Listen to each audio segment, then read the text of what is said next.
Hello everyone. तो हम लोग एक नया चैप्टर स्टार्ट करेंगे आज। जैसे कि हमने रेक्टिफिकेशन और बीआरएस कंप्लीट कर लिया है, तो अगर सीरियली आप लोग चैप्टर का नाम देखोगे तो नेक्स्ट चैप्टर होना चाहिए था इन्वेंट्री। लेकिन इन्वेंट्री मैंने थोड़ा सा एक बार होल्ड रखा है ना, होल्ड किया है, तो कि थोड़ा सा और आप लोग का अकाउंट्स में और जो नॉलेज मेरे को लगता है कि और डेवलप होना चाहिए वो कर लेते हैं, फिर इन्वेंट्री वाला चैप्टर करेंगे। हालांकि इन्वेंट्री वाला जो चैप्टर है वो इंडिपेंडेंट टॉपिक है ना, वो कभी भी करने से हो जाएगा। अभी भी मैं कराता तो हो जाता, लेकिन मैं चाहता हूँ कि थोड़ा सा वेट करें, एक दो चैप्टर के बाद मैं इन्वेंट्री कराऊंगा, है ना। तो इन्वेंट्री में ऐसा है, आपको थोड़ा कंसंट्रेशन रखना पड़ेगा, अच्छा ठीक है, क्योंकि हर क्लास में पता नहीं क्यों हर बैच में होता है कि इन्वेंट्री को लेके बहुत डाउट रहता है स्टूडेंट्स का, है ना। उसको बहुत मतलब है इजी, लेकिन ठीक है, वो उसका पिछले बैच में जैसे डाउट नहीं आया उतना इन्वेंट्री को लेके, तो एक ज़बरदस्ती का एक होता है ना, हाइप क्रिएट हो जाता है कि नहीं इन्वेंट्री ना क्या है उसमें। बस चलो ठीक है, आज अपने स्टार्ट करेंगे डेप्रिसिएशन, है ना। डेप्रिसिएशन वही चैप्टर है जो आप क्लास 11 में आपने पढ़ा हुआ है, लेकिन फ़र्क ये रहेगा कि आपने सिर्फ 2 मेथड पढ़ा होगा, ठीक है। चैप्टर का हेडिंग दे सकते हो, चैप्टर नंबर 5 है ना, डेप्रिसिएशन। हालांकि आपने क्लास 11 में जब डेप्रिसिएशन पढ़ा होगा तो सिर्फ 2 ही मेथड्स पढ़ा होगा, एक होगा SLM जिसको बोलते हैं स्ट्रेट लाइन मेथड, एक होगा WDV, है ना। इसका नाम अलग अलग है, स्ट्रेट लाइन मेथड का दूसरा भी नाम है इक्वल इंस्टॉलमेंट मेथड है, ठीक है ना। फिर WDV का नाम रिड्यूसिंग बैलेंस भी है, डिमिनिशिंग बैलेंस भी है, तो काफ़ी सारा नाम है, ठीक है ना। तो अच्छा, अब थ्योरी पोर्शन अगर हम लोग डिस्कस करें कि डेप्रिसिएशन चार्ज करने का ऑब्जेक्टिव क्या है, क्यों चार्ज करते हैं डेप्रिसिएशन, मतलब क्यों, ज़रूरत क्या पड़ा डेप्रिसिएशन कंसेप्ट लाने का। तो ये ऐसा है कि देखो, हर साल अपने को पता है कि जब हम लोग एसेट नया खरीदते हैं, है ना, उसको अगर आप सेम डे भी अगर आप जाके किसी को बेचने जाओगे ना तो उतना दाम नहीं मिलेगा। जैसे आप कोई कार खरीद रहे हो, ठीक है ना, आप अगर कार लेके सेम डे भी किसी को और को बेचने जाओगे ना तो आपको शोरूम प्राइस नहीं मिलेगा। वो आपको बोलेगा कि भाई अब तो ये सेकंड हैंड हो गया है, मैंने एक दिन भी निकल जाता है तो वो बोलते हैं सेकंड हैंड हो गया। तो पहली बात आपको समझना पड़ेगा कि मार्केट प्राइस से हम लोग को कोई मतलब नहीं है। अगर मैं बात कर रहा हूँ एसेट्स की और डिप्रिसिएशन की, जब मैं फिक्स एसेट की बात कर रहा हूँ और मैं डिप्रिसिएशन की बात कर रहा हूँ, तो आप लोग मार्केट वैल्यू को मत देखा करो। मार्केट वैल्यू क्या है मुझे उससे कोई मतलब नहीं है ना। कि कई होता है गाड़ी वगैरह आप लोग देखोगे स्टार्टिंग में वैल्यू ज़्यादा गिरता है ना। नया जब खरीदता है ना, तो जैसे आप गाड़ी शोरूम से बाहर निकाल के भी किसी को बेचोगे ना तो वो बोलेगा भाई शोरूम मेरे को पूरा दाम देना होगा, तो मैं तो शोरूम में बेचूंगा खरीदूंगा ना, तो बाहर उसका दाम कम हो जाता है। लेकिन जैसे जैसे आप देखोगे कार अगर 20 साल भी पुराना है ना तो फिर भी वो 1-2 लाख रुपये में बिक जाता है। लेकिन अगर आप अपने सिस्टमेटिक डिप्रिसिएशन जो आप लोग फॉलो करते हो, वहाँ पे तो वैल्यू 10 साल में ज़ीरो हो जाता है या 15 साल में ज़ीरो हो जाता है। हालांकि आप अगर उसको कभी भी बेचोगे तो आपको मिल जाता है वैल्यू, ऐसा कोई बात नहीं है। तो मैं एक्चुअल सिनारियो को डिप्रिसिएशन से मैं बोलूँगा कि रिलेट मत करना, मार्केट प्राइस से रिलेट मत करना है इसको। हाँ, अब ऑब्जेक्टिव क्या है, क्यों हम लोग डिप्रिसिएशन चार्ज करना चाह रहे हैं, मैं आपको दिखा भी देता हूँ, मैं कहीं और से नहीं बता रहा हूँ, ये यहीं पे लिखा हुआ है। सबसे पहले लिखा हुआ है to ascertain the true results of operation. मतलब रिजल्ट्स मतलब क्या होता है, रिजल्ट मतलब होता है प्रॉफिट लॉस। तो बोलते हैं ताकि हम लोग सही प्रॉफिट और सही लॉस दिखाएं, है ना। अगर आप देखो हर साल ऑब्वियस है कि आप एक कोई एसेट खरीद रहे हो तो उसका एक लाइफ होगा, है ना। ऐसा तो नहीं कि कोई भी एसेट ज़िंदगी भर चलेगा, उसका एक डेफिनेट लाइफ होता है। तो अगर कोई एसेट है उसका एक एस्टिमेटेड रहता है कि भाई 5 साल चलेगा, 10 साल चलेगा, 20 साल चलेगा। तो बोलते हैं हर साल आप, अब मशीन का भी यूज़ कर रहे हो आप, हर साल यूज़ कर रहे हो, कार का भी यूज़ कर रहे हो आप, हर साल यूज़ कर रहे हो, तो बोलते हैं उसका जो डिप्रिसिएशन होगा या उसका वैल्यू घट रहा है, अगर आप अभी डिप्रिसिएशन नहीं चार्ज करोगे तो क्या होगा, जब 10 साल बाद वो एसेट ख़राब हो जाएगा तो आप पूरा खर्चा को PL में भेज दोगे। 10 साल बाद 10 लाख रुपये अगर है तो 10 लाख को आप PL में भेज दोगे, तो वो तो गलत हो जाएगा। हिसाब से क्या हुआ, आपने हर साल यूज़ किया। इसका एक बहुत इंटरेस्टिंग क्वेश्चन एग्जाम में आता है ट्रू फॉल्स के ऊपर, मैं आपको बताऊंगा, पहले नॉर्मल डिस्कस करते हैं, है ना। तो एक है to ascertain the true results, ताकि हम लोग सही एक डिप्रिसिएशन चार्ज करें एनुअली, ताकि एक अपोर्शन हो हर साल में, है ना, क्योंकि हर साल आप यूज़ कर रहे हो तो हर साल उसका खर्चा भी चार्ज होना चाहिए, है ना, जिसको हम लोग बोलते हैं matching concept.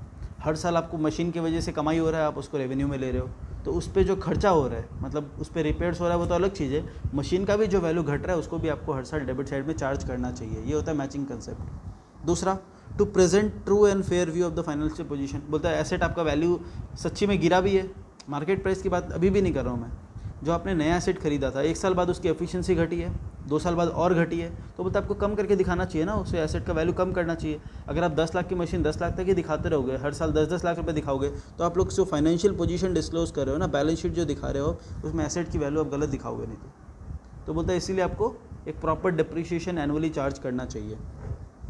To accumulate funds for replacement, इसके लिए मैं बताऊंगा। इसके लिए एक होता है, एक सिंकिंग फंड मेथड हुआ करता था, है ना। ये नए आपके नए बुक में ये चार्ट है कि नहीं मेरे को नहीं पता, लेकिन एक सिंकिंग फंड मेथड हुआ करता था जो सिलेबस से आउट हो चुका है। मई 2019 तक ये सिलेबस में था, नवंबर 2019 से वो सिलेबस से हट चुका है, ठीक है ना। हालांकि मैंने उनको पढ़ाया था, जिस दिन मैंने पढ़ाया अगले दिन वो सिलेबस से आउट हो गया था, तो वो एक्स्ट्रा एफर्ट लग गया था, कोई दिक्कत नहीं हो तो। लेकिन सिंकिंग फंड, इसमें क्या होता है, जैसे जैसे डिप्रिशिएशन, ये आप बोल सकते हो, आपको याद होगा हम लोग प्रोविजन फॉर डिप्रिशिएशन बनाते हैं ना, उसमें क्या होता है, एसेट को हमेशा ओरिजिनल कॉस्ट पे दिखाते रहते हैं हम लोग। जैसे एसेट अगर 10 लाख का है तो उसको हमेशा 10 लाख पे दिखाते हैं इनर कॉलम में, लेकिन उसका जो डिप्रिशिएशन है उसको एक अलग अकाउंट में मेंटेन करते हैं हम लोग। या तो उसको बोल लो एक्यूमुलेटेड डिप्रिशिएशन अकाउंट, या उसको बोल लेते हैं प्रोविजन फॉर डिप्रिशिएशन अकाउंट। तो उस अकाउंट में वो मेंटेन होता है और वो ऐड होते जाता है। तो एक्यूमुलेट फंड्स का मतलब क्या है, बोलते हैं जितना जितना डिप्रिशिएट हो रहा है ना, जैसे मशीन का वैल्यू सोचो 10 लाख रुपया है, हर साल इसका वैल्यू 1-1 लाख रुपया कम हो रहा है, तो बोलता है उतना ही रुपया हम लोग एक रिजर्व में जमा करते रहते हैं पैसा। जितना डिप्रिशिएशन उतना रिजर्व, जितना डिप्रिशिएशन उतना रिजर्व। इससे क्या होगा, जिस दिन ये एसेट का वैल्यू 0 बन जाएगा ना, आपके पास 10 लाख का रिजर्व खड़ा हो जाएगा। तो आप एक फंड्स को एक्यूमुलेट कर रहे हो कि जिस दिन ये एसेट खत्म, आपके पास 10 लाख रुपये रेडी है। अगर आप ये रिजर्व नहीं बनाओगे तो क्या होगा, जिस दिन ये एसेट खत्म होगा आपको बिजनेस से 10 लाख निकालना पड़ेगा। एक बार में 10 लाख निकालना मतलब लिक्विडिटी पोजीशन को बहुत फ़र्क पड़ेगा। एक बिज़नेस का लिक्विडिटी क्रंच आ सकता है कि भाई एक बार में 10 लाख रुपए मैं कहाँ से निकालूँ, भाई एसेट तो खरीदना है मैं समझ रहा हूँ, लेकिन ये 10 लाख कहाँ से आएगा।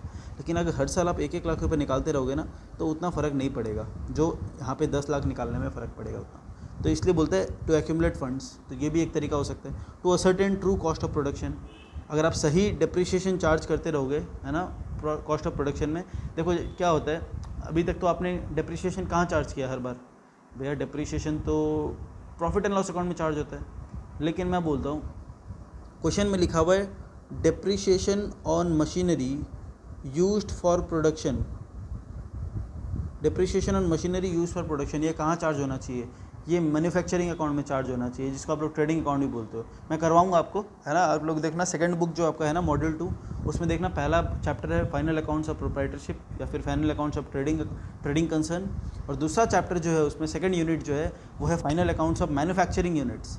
मैन्युफैक्चरिंग यूनिट्स मतलब जो मैन्युफैक्चर करते हैं उनका फाइनल अकाउंट्स कैसे बनेगा। तो उसमें क्या होगा, एक एडिशनल हम लोग मैन्युफैक्चरिंग अकाउंट बनाएंगे।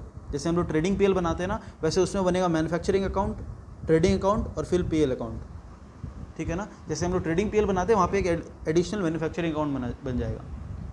और उसमें क्या होगा, जितना हम लोग डायरेक्ट एक्सपेंस ट्रेडिंग अकाउंट में चार्ज करते हैं ना, वो सारा मैन्युफैक्चरिंग में चार्ज होगा। वो क्यों होगा क्या होगा मैं वहाँ बताऊँगा, अभी टेंशन लेने की ज़रूरत नहीं है। लेकिन वहाँ पे क्या होता है, अगर आपका फैक्ट्री में डिप्रिशिएशन लगता है ना कोई, जैसे अगर आप कोई एसेट बिजनेस में यूज़ कर रहे हो, मतलब बेचने टाइम में, मतलब ऑफिस में यूज़ कर रहे हो, और कोई एसेट आप यूज़ कर रहे हो फैक्ट्री में, तो फैक्ट्री में जितने एसेट्स है उस पर जो भी डिप्रिशिएशन चार्ज होता है वो मैन्युफैक्चरिंग में जाता है, क्योंकि वो कॉस्ट ऑफ प्रोडक्शन बन जाता है ना। आपका आप कैसे पता चलेगा, कोई आप अगर स्टॉक बना रहे हो, कोई भी एक इन्वेंट्री गुड्स बना रहे हो, ठीक है, उसमें कितना कॉस्ट लगा कैसे पता चलेगा, उसका आपको लेबर जोड़ना पड़ेगा, उसका मटेरियल खर्चा जोड़ना पड़ेगा, उस पर अदर ओवरहेड जो भी खर्चा लग रहा है वो जोड़ना पड़ेगा। तो सारा खर्चा जोड़ने के बाद ही तो पता चलता है ना।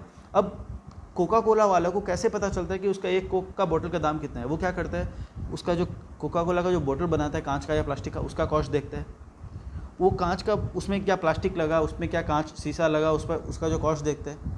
उसके बाद उसको जो क्या बोलते हैं वॉशिंग वगैरह करते हैं वो लोग, उसको अलग अलग ट्रीटमेंट करना पड़ता है ना। ऐसा तो नहीं है कि कोई भी हार्मफुल ग्लास या प्लास्टिक यूज़ कर लिया उन्होंने, तो उसको कई उनको केमिकल ट्रीटमेंट के पास ट्रीटमेंट कराना पड़ता है उसका, ताकि उसका हार्मफुल जो है वो निकल जाए, ठीक है ना। तो उसके लिए कॉस्ट है उनका, उस पर लेबर लगता है, लेबर का कॉस्ट जोड़ते हैं, उस पर जितना इलेक्ट्रिसिटी लगता है उसका कॉस्ट जोड़ते हैं। अब जैसे उनका टोटल इलेक्ट्रिसिटी सोचो 1 करोड़ लगता है, तो वो लोग क्या करेंगे, डिवाइड करके निकालेंगे कि एक बॉटल के ऊपर कितना इलेक्ट्रिसिटी लग रहा है, कितना रेंट लग रहा है, तो सारा चीज़ जोड़ा जाता है अल्टीमेटली।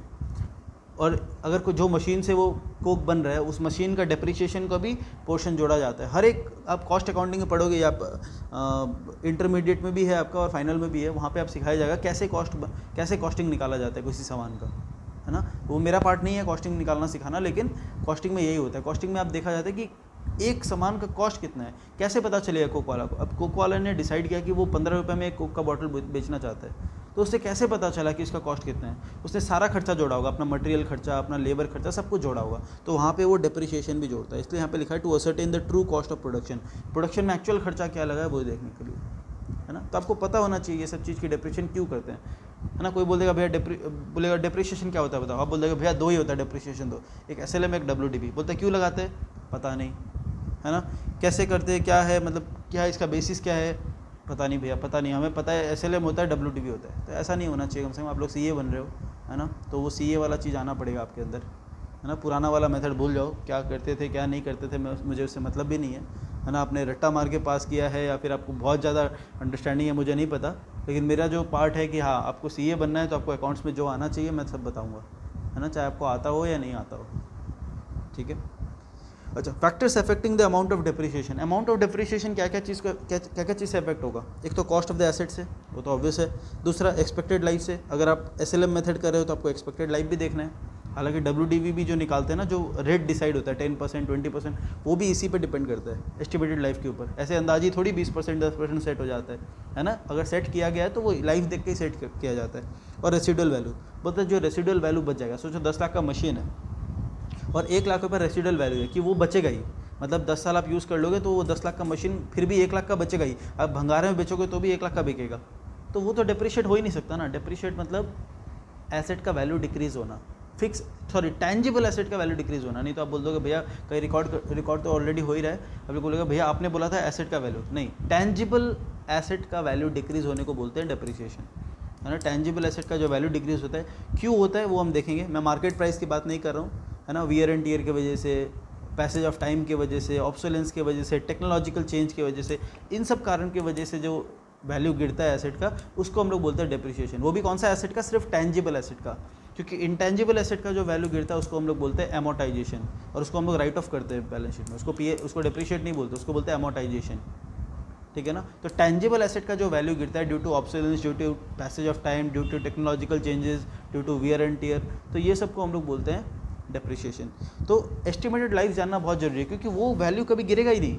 आप 10 साल बाद बेच लो या अभी भंगारे में बेचो, कुछ ना कुछ तो दाम उठना ही है आपका, है ना। एकदम मतलब मशीन यूज़ होना बंद हो जाए, मशीन कार स्टार्ट होना बंद हो जाए तो भी वो कुछ दाम में बिकेगा ही, है ना। लोहा टीना का दाम में बिकना ही बिकना है, ठीक है। तो एक एस्टिमेटेड सैल्वेज वैल्यू भी बोलते हैं इसको, ये रेसिडुअल वैल्यू को सैल्वेज वैल्यू भी बोला जाता है, ठीक है। स्क्रैप वैल्यू भी बोला जाता है, चाहे रेसिडुअल वैल्यू बोल लो, सैल्वेज वैल्यू बोल लो, स्क्रैप वैल्यू बोल लो, सब एक ही है, ठीक है ना। कहीं आपको सैल्वेज वर्ड मिलेगा, कहीं आपको स्क्रैप वर्ड मिलेगा, कहीं रेसिडुअल वैल्यू मिलेगा। क्लियर है, क्यों लगाते हैं, क्या क्या चीज़ इफेक्ट करता है उसको। अब जो मैंने बताया वो देखते हैं। क्यों होता है depreciation, value of such asset decreases with passage of time. Time जा रहा है वैसे वैसे आपका डिप्रिशिएशन हो रहा है। अच्छा, एक और चीज़ मैं बता दूं, जब आप टैक्स पढ़ोगे ना, टैक्स में एक चेंजेस क्या आएगा, है ना। हालांकि अभी भी मैं बता देता हूँ। इसमें क्या होता है, दो वर्ड होता है, एक होता है रेडी फॉर यूज़। हालांकि अकाउंट्स में उतना इसका कंसेप्ट वो नहीं है, लेकिन फिर भी रेडी फॉर यूज़। एक होता है पुट टू यूज़। हम लोग तो क्या करते हैं, जिस दिन एसेट रेडी हो जाता है वहाँ से डिप्रिशिएशन चार्ज करना चालू कर देते हैं कि एसेट हमने खरीद लिया, रेडी है, डिप्रिशिएशन चार्ज करना चालू करो। लेकिन टैक्स क्या बोलता है ना। हालांकि इस क्वेश्चन यहाँ पे अपना भी शायद ऐसा कुछ क्वेश्चन है, फिर मैं बता देता हूँ कि क्यों होता है। ये वर्ड आएगा आपके बुक में भी, आपकी बुक में भी कहीं ना कहीं ये वर्ड है, मेरे को जहाँ तक ध्यान है। तो पुट टू यूज़ वर्ड आएगा। रेडी फॉर यूज़ तो ईजी है कि हाँ आपने AC इंस्टॉल करा लिया, अब आप उसको यूज़ करो नहीं करो पता नहीं, लेकिन वो रेडी फॉर यूज़ है। पुट टू यूज़ का मतलब है जिस दिन आप उसको यूज़ करना स्टार्ट कर दोगे वहाँ से डिप्रिशिएशन चार्ज होगा। जैसे कि आपने कार खरीद लिया, ठीक है, आपने 1/4/2019 को कार खरीदा, तो वो क्या हो गया, रेडी फॉर यूज़। क्योंकि कार तो रेडीमेड ही खरीदते हो ना, थोड़ी घर में लाके कार बनाते हो, तो वो रेडी फॉर यूज़ है।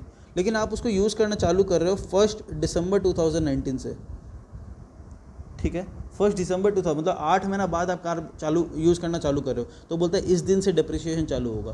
पुट टू यूज़ का मतलब ये है कि किस दिन आपने पुट टू यूज़ किस दिन से स्टार्ट किया, ठीक है ना। हालांकि अकाउंट्स में हम लोग रेडी फॉर यूज़ ही देखते हैं, टैक्स में पुट टू यूज़ देखा जाता है। हालांकि ये वर्ड आएगा इसलिए मैंने बता दिया कि पुट टू यूज़ का मतलब क्या है। जिस दिन आप उसे यूज़ करना स्टार्ट करोगे उसको बोलते हैं पुट टू यूज़ डेट, ठीक है।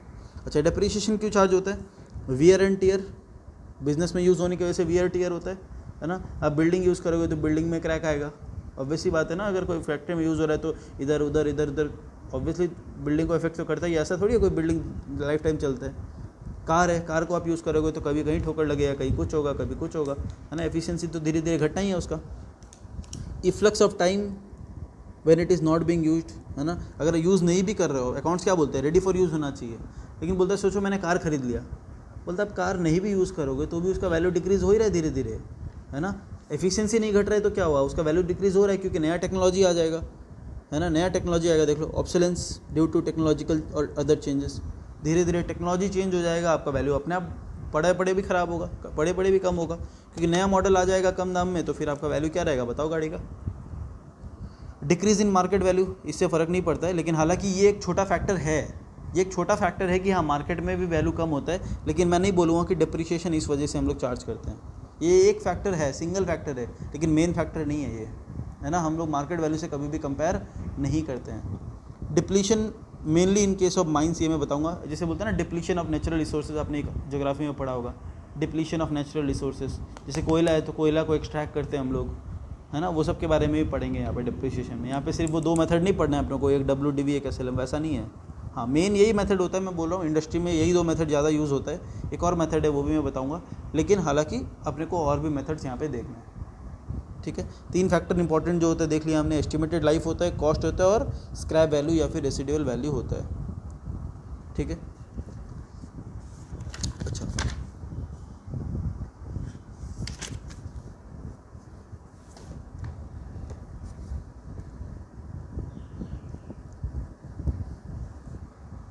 इसके बाद देखो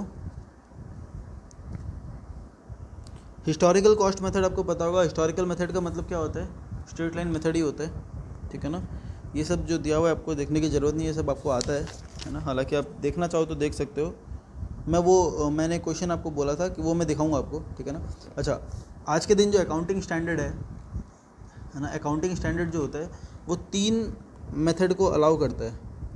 एक है स्ट्रेट लाइन मेथड, एक है WDV डिमिनिशिंग बैलेंस मेथड, और एक है यूनिट ऑफ प्रोडक्शन मेथड। ये भी मैं कराऊंगा आपको, यूनिट ऑफ प्रोडक्शन मेथड। हालांकि अकाउंटिंग स्टैंडर्ड ने भी इसे अप्रूवल दे दिया ये मेथड को, हालांकि हम लोग और ज़्यादा मेथड्स पढ़ेंगे यहाँ पे तो, लेकिन यहाँ पे 3 मेथड है जो अकाउंटिंग स्टैंडर्ड अप्रूव करते हैं, और इनकम टैक्स वाले सिर्फ ये अप्रूव करते हैं। इनकम टैक्स में सिर्फ एक ही मेथड चलता है, आप लोग इंटर में स्टार्ट करोगे पढ़ना इनकम टैक्स क्या होता है, वहाँ पर सिर्फ एक ही मेथड अलाउड है, वो है WDV।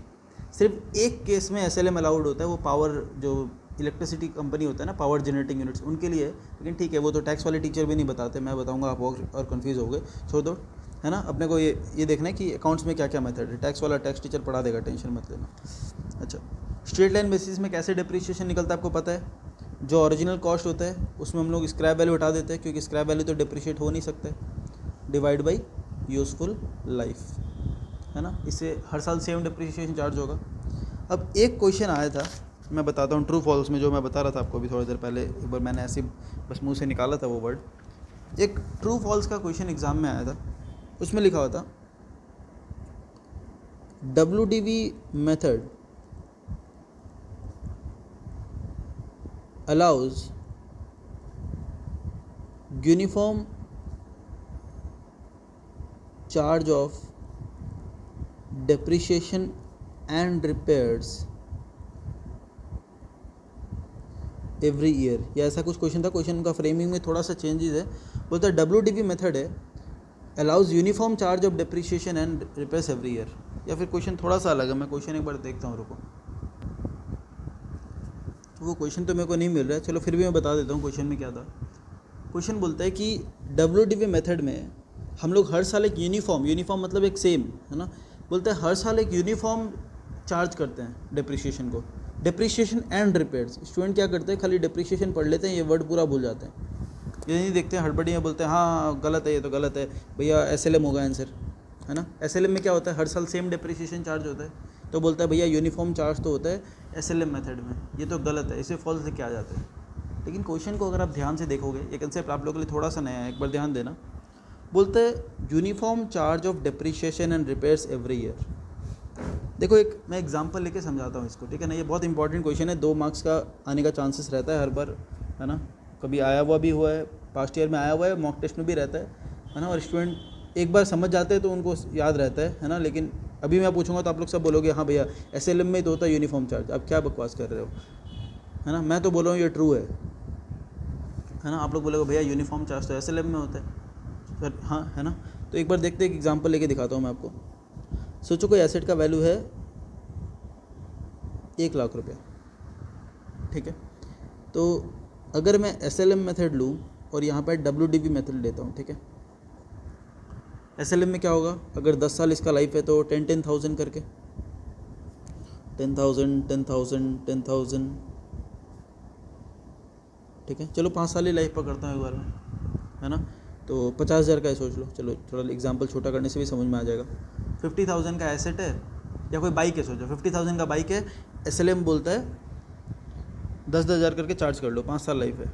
WDV क्या बोलेगा, नहीं 20% करके तुम डेप्रिसिएशन चार्ज करो,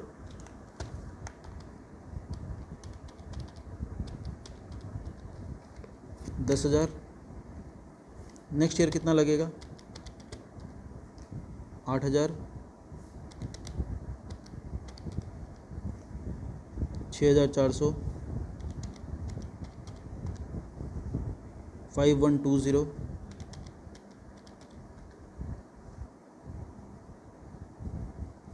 तो ऐसा डेप्रिसिएशन निकल के आ रहा है। अब आप बोलोगे भैया आपको साफ दिखाई दे रहा है फिर भी आप क्या बोल रहे हो। देखो भैया SLM में यूनिफॉर्म चार्ज है, तो अगर मैं बोलूँ uniform charge of depreciation every year किस में होता है बताओ, SLM में होता है। देखा भैया आप भी SLM में आ गए, आप वहाँ पे ट्रू बोल रहे थे, अब आपको ये ट्रू काटना पड़ेगा। नहीं, वहाँ पे लिखा है यूनिफॉर्म चार्ज ऑफ डेप्रिसिएशन, लिखा मैंने अभी। क्वेश्चन में क्या लिखा है आपने ध्यान नहीं दिया है, डेप्रिसिएशन एंड रिपेयर्स। वो बोल रहा है uniform charge of depreciation and repairs. मेरी बात को समझने की कोशिश करना। बताओ ये जो बाइक है ये बिज़नेस में यूज़ हो रहा है, हाँ भैया हो रहा है। आपने पहला साल में बाइक ज़्यादा यूज़ किया, सेकंड ईयर में कम यूज़ किया, ऐसा कुछ है, या फिर आपने 5 साल में बराबर यूज़ किया होगा। भैया 5 साल मैंने बराबर यूज़ किया होगा, बाइक है, बाइक तो मेरे को अगर बिज़नेस में बाइक चाहिए था तो मैंने हर साल बराबर यूज़ किया होगा। तो आप ये बताओ कि यहाँ तो आप बोल रहे हो कि भैया देखो बराबर यूज़ किया तो SLM ज़्यादा बढ़िया है ना। और मैं थोड़ी देर पहले आपको बता रहा था ना, वो भी मैं यहीं पे जस्टिफाई कर दूंगा कि ये टैक्स के टीचर कभी नहीं बताएंगे आपको, ये भी मैं बता देता हूँ। ये इनकम टैक्स वाला WDV क्यों फॉलो करता है ये भी मैं आपको बताऊँगा अभी, ठीक है। तो 10,000 आप बोलोगे भैया यही अच्छा है, क्योंकि हर साल आप बिज़नेस में बराबर यूज़ कर रहे हो तो बराबर खर्चा जाना चाहिए हर साल, एकदम बात आपकी सही है। WDV बोलता है पहला साल आप 10,000 चार्ज करो, सेकंड ईयर 8,000, फिर 6,400, ऐसे करके डेप्रिसिएशन चार्ज करवा रहा है, ठीक है ना। तो भैया ये ना गलत है, क्योंकि आप पहला साल जितना यूज़ कर रहे हो 5th ईयर भी उतना यूज़ कर रहे हो। पहला साल अपने बाइक को जितना यूज़ किया 5th ईयर भी बाइक को उतना यूज़ कर रहे हो। लेकिन पहला साल आप PL में चार्ज कर रहे हो 10,000 और 5th ईयर में आप PL में चार्ज कर रहे हो 4,100, ये तो बड़ा गलत है भैया। आप यहाँ पे प्रॉफिट घटा रहे हो, यहाँ पे प्रॉफिट बढ़ा दे रहे हो। खर्चा कम चार्ज करेंगे तो प्रॉफिट बढ़ेगा ना, तो यहाँ पे प्रॉफिट आपका ज़्यादा दिख रहा है। तो इनकम टैक्स के हिसाब से तो भैया ये गलत है। फिर आप क्यों बोल रहे हो कि WDV फॉलो करता है। देखो बाइक जो है उसमें क्या खर्चा लग रहा है, एक तो आपका आपने बाइक जब खरीदा था वो कैपिटल एक्सपेंडिचर था, अब उसका धीरे धीरे डिप्रिशिएशन हो रहा है। इसमें क्या रिपेयर्स होता है या नहीं होता है, हाँ भैया बाइक खरीदा है तो रिपेयर्स भी होगा। तो मैं रिपेयर्स का खर्चा पकड़ रहा हूँ, ठीक है। ये रहा रिपेयर्स, ठीक है, मैं आऊँगा पॉइंट पे। रिपेयर्स भैया पहला साल ना बाइक एकदम टनाटन चलता है, कंपनी ना फ्री सर्विसिंग देती है 1 साल का, तो रिपेयर्स हमारा 1 पैसा खर्चा नहीं लगता है। चलो बहुत अच्छी बात है, रिपेयर्स का कब खर्चा नहीं लगता। तो भैया सेकंड ईयर से ना थोड़ा बहुत खर्चा लगना चालू हो जाता है। मैं एक एस्टिमेशन ले रहा हूँ, मैं नहीं बोल रहा हूँ कि मैं 100% करेक्ट बोल रहा हूँ, लेकिन लॉजिक आपको समझ में आ जाएगा मैं क्या बोलना चाह रहा हूँ। भैया सेकंड ईयर में ना मोटा मोटी 2,000 रुपये का खर्चा लग जाता है रिपेयर्स में, क्योंकि धीरे धीरे जब गाड़ी पुराना होता है रिपेयरिंग चाहिए होता है उसको। एक आप फिगर बड़ा भी लिख सकते हो, गाड़ी लोगे तो आप फिगर बड़ा हो जाएगा, है ना। 10-10 लाख भी कर सकते हो आप, 50 लाख की, है ना। ऑडी अगर आप बात करोगे तो, अगर मैं नॉर्मल 10 लाख की कार की बात करूँगा तो 1-1 लाख हो जाएगा। तो जैसे भी आप लोग कर सकते हो, कोई दिक्कत नहीं है। एक बार नॉर्मल एग्जांपल समझ लो कि भैया सेकंड ईयर में 2,000 का रिपेयर्स का खर्चा लग जाता है, तो रिपेयर्स का खर्चा लगेगा 2,000। भैया तीसरे साल में ना गाड़ी और थोड़ा पुराना हो जाता है तो वहाँ पे और ज़्यादा खर्चा लगने लग जाता है। चलो और अच्छी बात है, और ज़्यादा खर्चा लग रहा है भैया। उसके बाद और ज़्यादा, उसके बाद और ज़्यादा लगता है, फिर भैया धीरे धीरे खर्चा और बढ़ता है। भैया आपने ये जानबूझ के ना कभी 2,000 बढ़ाते हो, कभी 1,500, कभी 1,500। मैं एक एस्टिमेटेड फिगर ले रहा हूँ, है ना। मैं नहीं बोल रहा कि 100% करेक्ट है, लेकिन आपको कंसेप्ट समझ में आ जाएगा, इतनी गारंटी है। बताओ ये है कि नहीं है, पहला साल आपका रिपेयर्स का खर्चा नहीं लगता है, या लगता होगा तो 100-150 रुपये लगता होगा, है ना। वो खाली मोबिल चेंज करने का जो खर्चा लेता है 300 रुपये। फिर सेकंड ईयर में थोड़ा ये टूट गया वो टूट गया, थर्ड ईयर में ज़्यादा खर्चा, फोर्थ ईयर में फिर बोलता चेन को चेंज कराओ, है ना। चेन स्पॉकेट ख़राब हो गया, ये हो गया, तो दुनिया भर का है ना, नौटंकी रहता है कि ये ख़राब हो गया वो ख़राब हो गया, तो आपको धीरे धीरे आपका रिपेयर्स का खर्चा बढ़ता है। करेक्ट है। ये भी पीएल में चार्ज होता है, ये भी पीएल में चार्ज होता है। बताओ अपने बाइक के अगेंस्ट में, बाइक तो आप बराबर यूज़ कर रहे हो, बाइक के अगेंस्ट में आपने कितना खर्चा चार्ज किया? पहला साल में 10,000 रुपये चार्ज किया। यहाँ पे लिखा था depreciation and repairs. Second year में आपने 12,000 चार्ज किया, थर्ड ईयर में 13,500 चार्ज किया, फोर्थ ईयर में 15,000 चार्ज किया, फिफ्थ ईयर में 16,000 चार्ज किया ना। अब मैं आता हूँ WDV मेथड में। टोटल देखो कितना है, पहला साल में 10,000, दूसरे साल में 10,000, तीसरे साल में भी 10,000, चौथे साल में 10,120, उसके बाद 10,100। बताओ uniform charge of depreciation and repairs, depreciation and repairs, क्योंकि देखो बाइक तो आप बराबर यूज़ कर रहे हो तो यूनिफॉर्म चार्ज होना चाहिए ना। अगर आप बराबर यूज़ कर रहे हो तो revenue should match the expense. जितना बाइक आप पहला साल यूज़ कर रहे थे लास्ट ईयर भी उतने कर रहे हो, तो आपका जो बाइक का जो खर्चा है वो हर बार बराबर होना चाहिए। क्यों अलग अलग होगा, इतना डिफरेंस क्यों होगा? बताओ, पहला साल 10,000, पाँचवा साल 16,000, ये तो गलत हो रहा है ना। तो WDV देखो यूनिफॉर्म चार्ज दे रहा है 10, 10, 10, 10,120, 10,100। तो uniform charge of depreciation and repairs कौन देता है? WDV देता है। क्लियर है। सिर्फ अगर मैं डेप्रिसिएशन की बात करूँ तो हाँ आप लोग सही बोलते हो, ओरिजिनल कॉस्ट मेथड जो है SLM वही देता है, क्योंकि इसका नाम ही है straight line method. Straight line, एक स्ट्रेट लाइन रहेगा, हर बार चार्ज सेम रहेगा 10, 10, 10, 10, 10। लेकिन अगर मैं उसको रिपेयर से साथ जोड़ूँ, क्योंकि बाइक में तो सिर्फ डेप्रिसिएशन नहीं लग रहा है ना, रिपेयर्स भी लग रहा है। पेट्रोल तो यूनिफॉर्म है, पेट्रोल अगर मैं देखूंगा तो पेट्रोल यहाँ भी 500, 500, 500, यहाँ भी 500, 500, तो पेट्रोल से फ़र्क नहीं पड़ेगा। मैं रिपेयर्स भी होता है बाइक में। तो अगर मैं डेप्रिसिएशन एंड रिपेयर्स, जो बाइक का टोटल खर्चा लगता है पूरे साल में, एक साल में बाइक का खर्चा क्या लगता है? एक तो उसका वैल्यू डिक्रीज होता है, दूसरा उसको रिपेयरिंग कराना पड़ता है, यही खर्चा है। पेट्रोलिंग का तो चलो, पेट्रोल का तो दोनों में सेम है, या डीजल गाड़ी में लगता है तो दोनों में सेम है, यहाँ भी उतना ही लगेगा, यहाँ भी उतना ही लगेगा। तो बताओ यूनिफॉर्म चार्ज कौन दे रहा है हर साल, और कौन सा बेटर है? बताओ भैया, ऑब्वियसली WDV बेटर है फिर तो, क्योंकि देखो स्टार्टिंग नया गाड़ी में रिपेयर्स कम लगता है, इसलिए डेप्रिसिएशन ज़्यादा चार्ज होता है। जैसे जैसे गाड़ी का रिपेयरिंग चार्जेस बढ़ता है वैसे वैसे WDV का डेप्रिसिएशन कम हो जाता है। ये रीज़न है इनकम टैक्स वाला इसे फॉलो क्यों करता है ना। ये आपको टैक्स का टीचर तो कभी बताएगा नहीं, हालांकि अकाउंट्स में क्वेश्चन जरूर आ सकता है ट्रू फॉल्स में कि WDV कौन यूनिफॉर्म चार्ज देता है डेप्रिसिएशन एंड रिपेयर्स का, तो वो होगा WDV। क्लियर है ना, अच्छा कंसेप्ट था ये। चलो क्वेश्चन स्टार्ट करते हैं। काफ़ी थ्योरी ज़्यादा ही डिस्कस कर लिया हमने, है ना, बाकी तो आप लोग कर लोगे। तो पहला क्वेश्चन मैं डायरेक्ट यहीं से दिखाना चाहता हूँ, इसमें कुछ ऐसा कुछ है नहीं ज़्यादा, है ना। तो पहला क्वेश्चन यहीं से दिखा रहा हूँ मैं। बोलते हैं Jain brothers acquired a machine on 1 जुलाई 2015। अगर किसी के नए बुक में अगर ये क्वेश्चन नहीं है तो यहीं से देख लेना, मैं दिखा रहा हूँ, ठीक है ना। एक बार मैं चेक भी कर लेता हूँ कि नए बुक में क्या है नहीं है, क्योंकि बहुत सारा क्वेश्चन चेंजेस हुआ है। मेरे पास यहाँ पे नया बुक है नहीं एक्चुअली, ठीक है। हाँ ये सब सेम है, अपना नया स्टडी मटेरियल में भी है। तो बोलता है Jain brothers acquired a machine on 1 July 2015 at a cost of 14 lakhs and spent 1 lakh on it's installation. तो 1 लाख इंस्टॉलेशन में खर्चा किया। अब आप बोलोगे भैया ये तो इंस्टॉलेशन खर्चा है, ये अगर है बोलता है वेजेस, तो अब बोलोगे भैया वेजेस का खर्चा है। लेकिन ध्यान रखना, जब तक मशीन अपना रेडी फॉर यूज़ कंडीशन तक नहीं आ जाता, देखो ये समझना क्यों इम्पोर्टेंट है, क्योंकि मशीन है, सोचो आपने मशीन दिल्ली में ख़रीद लिया, ठीक है, और आपको सिलीगुड़ी में इंस्टॉल करना है इसको, है ना, सिलीगुड़ी में यूज़ करना, आपने दिल्ली में ख़रीदा।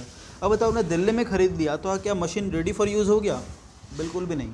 जब तक ये मशीन दिल्ली से सिलीगुड़ी नहीं आके आपका फैक्ट्री में इंस्टॉल नहीं हो जाता, आपके फैक्ट्री में सेटअप नहीं हो जाता, तब तक आप उसे रेडी फॉर यूज़ नहीं बोल सकते। तो वहाँ पे ख़रीदने का खर्चा को बोला जाता है कॉस्ट।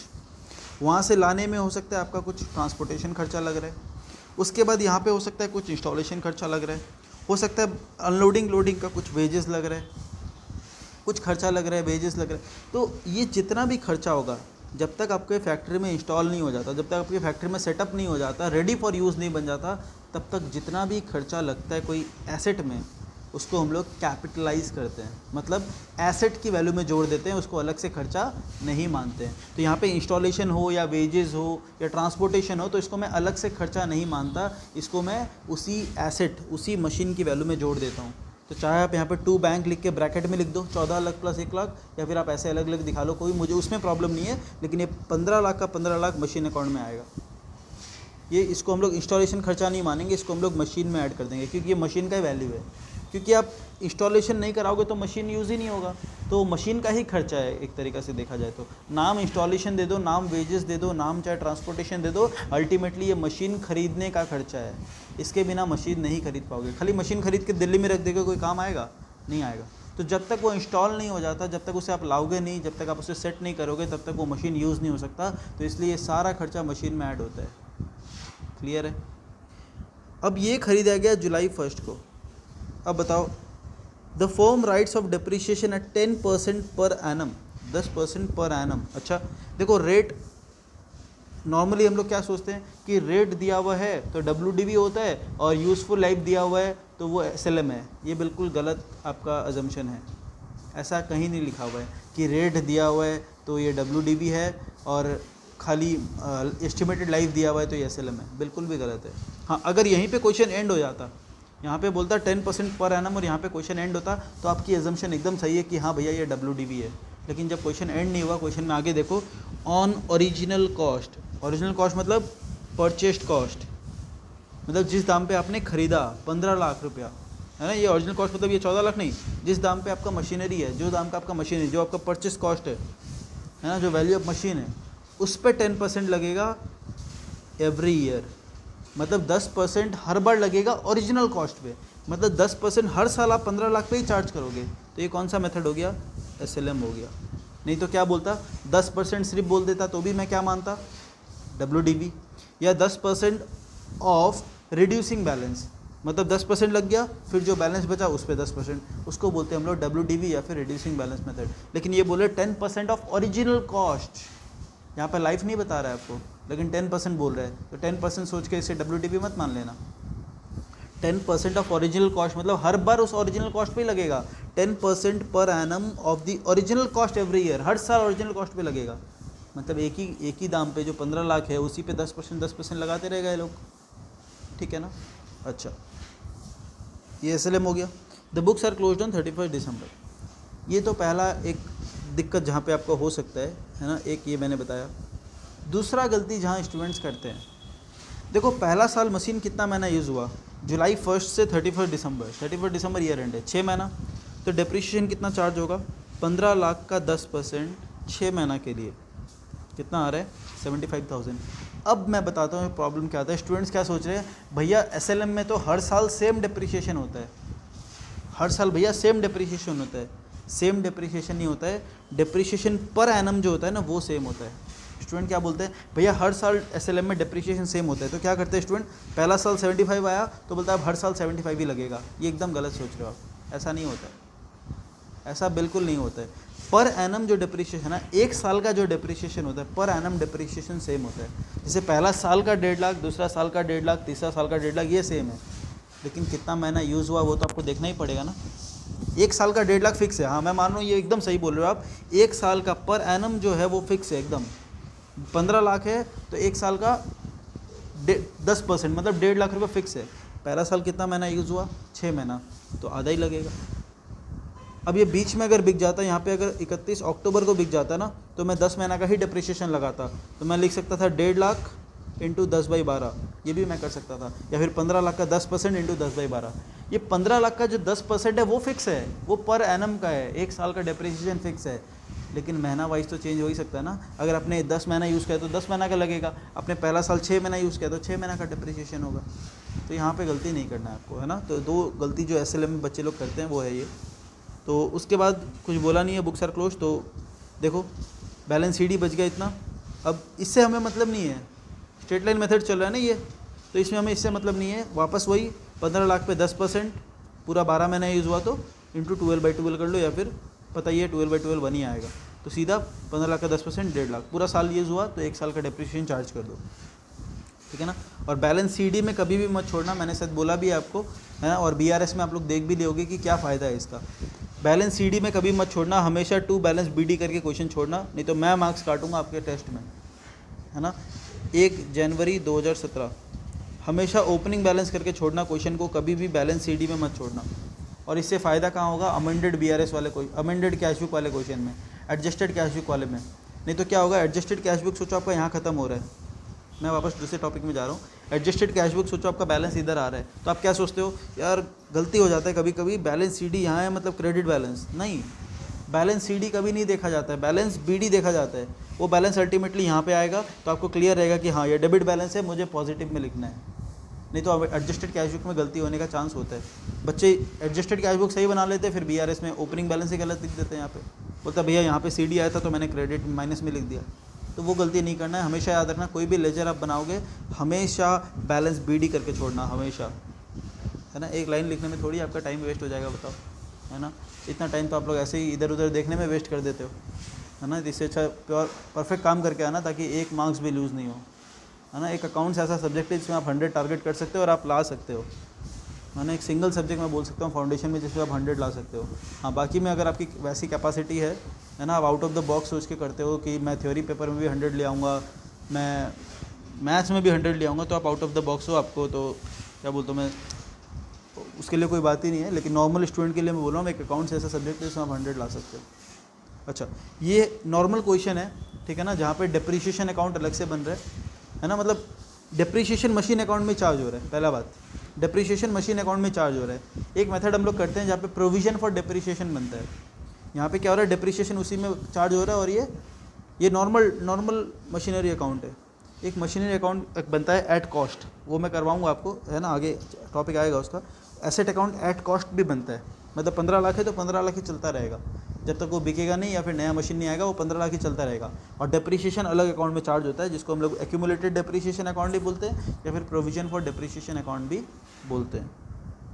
क्लियर। यहाँ पे तो कुछ नहीं है, देखो डिप्रिशिएशन अगर अकाउंट बनाने बोला भी आपको, तो क्या करेंगे आप, बाई डिप्रिशिएशन, इसका क्रॉस एंट्री देखो क्या होगा, machine account is credited by depreciation. तो डिप्रिशिएशन में क्या आएगा, टू मशीनरी, देखो टू मशीनरी 75,000, कहाँ चला जाता है depreciation, profit and loss account में। फिर अगले साल बाई डिप्रिशिएशन मतलब टू मशीनरी, देखो to machinery by profit and loss account, ये प्रॉफिट एंड लॉस अकाउंट में चला गया। इतना गंदा मत करना अपना बुक को, है ना, मेरे को तो अगला बार दूसरा बुक मिल जाएगा, कोई बात नहीं है, ठीक है ना। तो ये था हमारा SLM मेथड। दूसरा क्वेश्चन देखते हैं, सेकंड क्वेश्चन पे आ जाओ। सेम क्वेश्चन है, बोलता है Jain brothers acquired a machine on 1 July, right of depreciation at the rate 10% every year. देखो ओरिजिनल कॉस्ट वाला लैंग्वेज चला गया, सिर्फ 10% बोल रहे हैं, तो कौन सा मेथड हो गया, ये WDV हो गया। परसेंटेज का मतलब WDV, अगर ओरिजिनल कॉस्ट वाला वर्ड नहीं लिखा हुआ है तो। The books are close on 31 December, इसमें क्या होगा, 15 लाख का मशीन है, 10% चार्ज होगा 6 महीना का, फिर अगले साल क्या होगा, इस पे चार्ज होगा। अब ये जो वैल्यू है इस पे चार्ज होगा, 15 लाख पे नहीं होगा, बस इतना ही डिफरेंस है, बाकी सब कुछ तो सेम है। तो ये था हमारा नॉर्मल WDV और SLM। मुझे ये नहीं सिखाना है आपको। और अगर आपको बताएं दिक्कत है कि नहीं भैया बड़ा क्वेश्चन प्रैक्टिस करना है, बड़ा क्वेश्चन प्रैक्टिस करना है, तो कुछ प्रैक्टिकल क्वेश्चन है जो हम प्रैक्टिस करेंगे, है ना। प्रैक्टिकल क्वेश्चन भी अच्छा रहता है ICI का, तो प्रैक्टिकल क्वेश्चंस भी है वो करेंगे, है ना। वहाँ पे आपका थोड़ा बहुत वो सब क्लियर हो जाएगा। एक आधा क्वेश्चन मेरे ख्याल से ICI ने हटा दिया है प्रैक्टिकल में से, तो WDV SLM में ज़्यादा दिक्कत नहीं है ना। एक मेथड है जो प्रैक्टिकल 1 सबसे अच्छा क्वेश्चन है इस चैप्टर का। इस चैप्टर का जो प्रैक्टिकल क्वेश्चन नंबर 1 है ना, ये सबसे ज़्यादा अच्छा क्वेश्चन है, ठीक है। और इसके बाद हम लोग देखते हैं क्वेश्चन नंबर 2, ये थोड़ा अलग मेथड में आ गया। तो हमने सबसे पहला क्वेश्चन किया SLM मेथड, दूसरा क्वेश्चन हमने किया WDV मेथड, तीसरा मेथड पे आते हैं। लिखो मेथड 3, आपको हेडिंग देना है तो लिख लो मेथड 1 स्ट्रेट लाइन मेथड,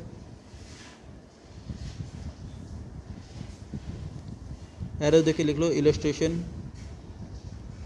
1। इसमें वो सॉल्व कर लो क्वेश्चन बिना देखे, सॉल्यूशन बिना देखे वो क्वेश्चन सॉल्व करो, इलस्ट्रेशन 1।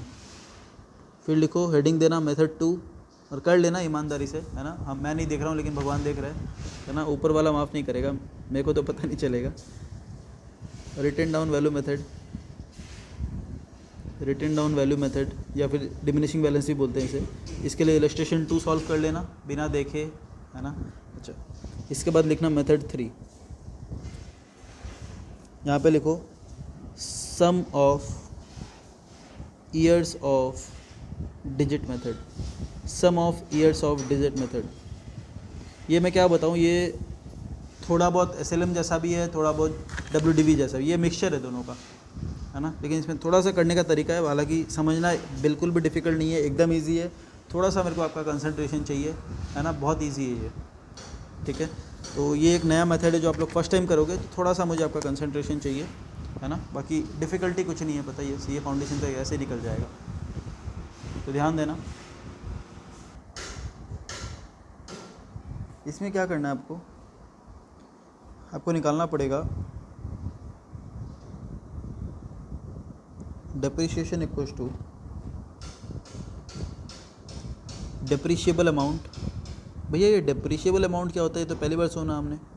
देखो डेप्रिशिएबल अमाउंट का मतलब होता है, जो मैंने थोड़ी देर पहले बताया था ना SLM के केस में, अगर आपको याद हो, ये वाला कॉस्ट माइनस स्क्रैप वैल्यू। इसका मतलब क्या है, डेप्रिशिएबल का मतलब क्या हो सकता है। ये वर्ड कहीं पे बुक में लिखा हुआ नहीं है, ये मेरा बनाया हुआ वर्ड है ना, हालांकि इंग्लिश वर्ड है कहीं, है ना, लेकिन ये बुक में नहीं मिलेगा आपको। डेप्रिशिएबल का मतलब होता है जो वैल्यू डेप्रिशिएट हो सकता है। जैसे कॉस्ट, भैया कॉस्ट तो डेप्रिशिएट हो, अब कॉस्ट सोचो 10 लाख का है और स्क्रैप वैल्यू 1 लाख है, तो कितना वैल्यू है जो डेप्रिशिएट हो सकता है। 10 लाख का कॉस्ट है, 1 लाख का स्क्रैप वैल्यू है, तो 1 लाख तो डेप्रिशिएट हो ही नहीं सकता 10 लाख में से, तो कितना वैल्यू है जो डेप्रिशिएट हो सकता है, वो है 9 लाख। तो इसको मैं बोलता हूँ डेप्रिशिएबल वैल्यू, और बिल्कुल आप एग्जाम में लिख सकते हो, किसी की हिम्मत नहीं है रॉन्ग कर दे इसको, ठीक है ना। तो डेप्रिशिएबल अमाउंट जितना होता है एसेट का, उसको हम लोग मल्टीप्लाई करेंगे, है ना। इसको मल्टीप्लाई करना होगा remaining life in years divide by total life,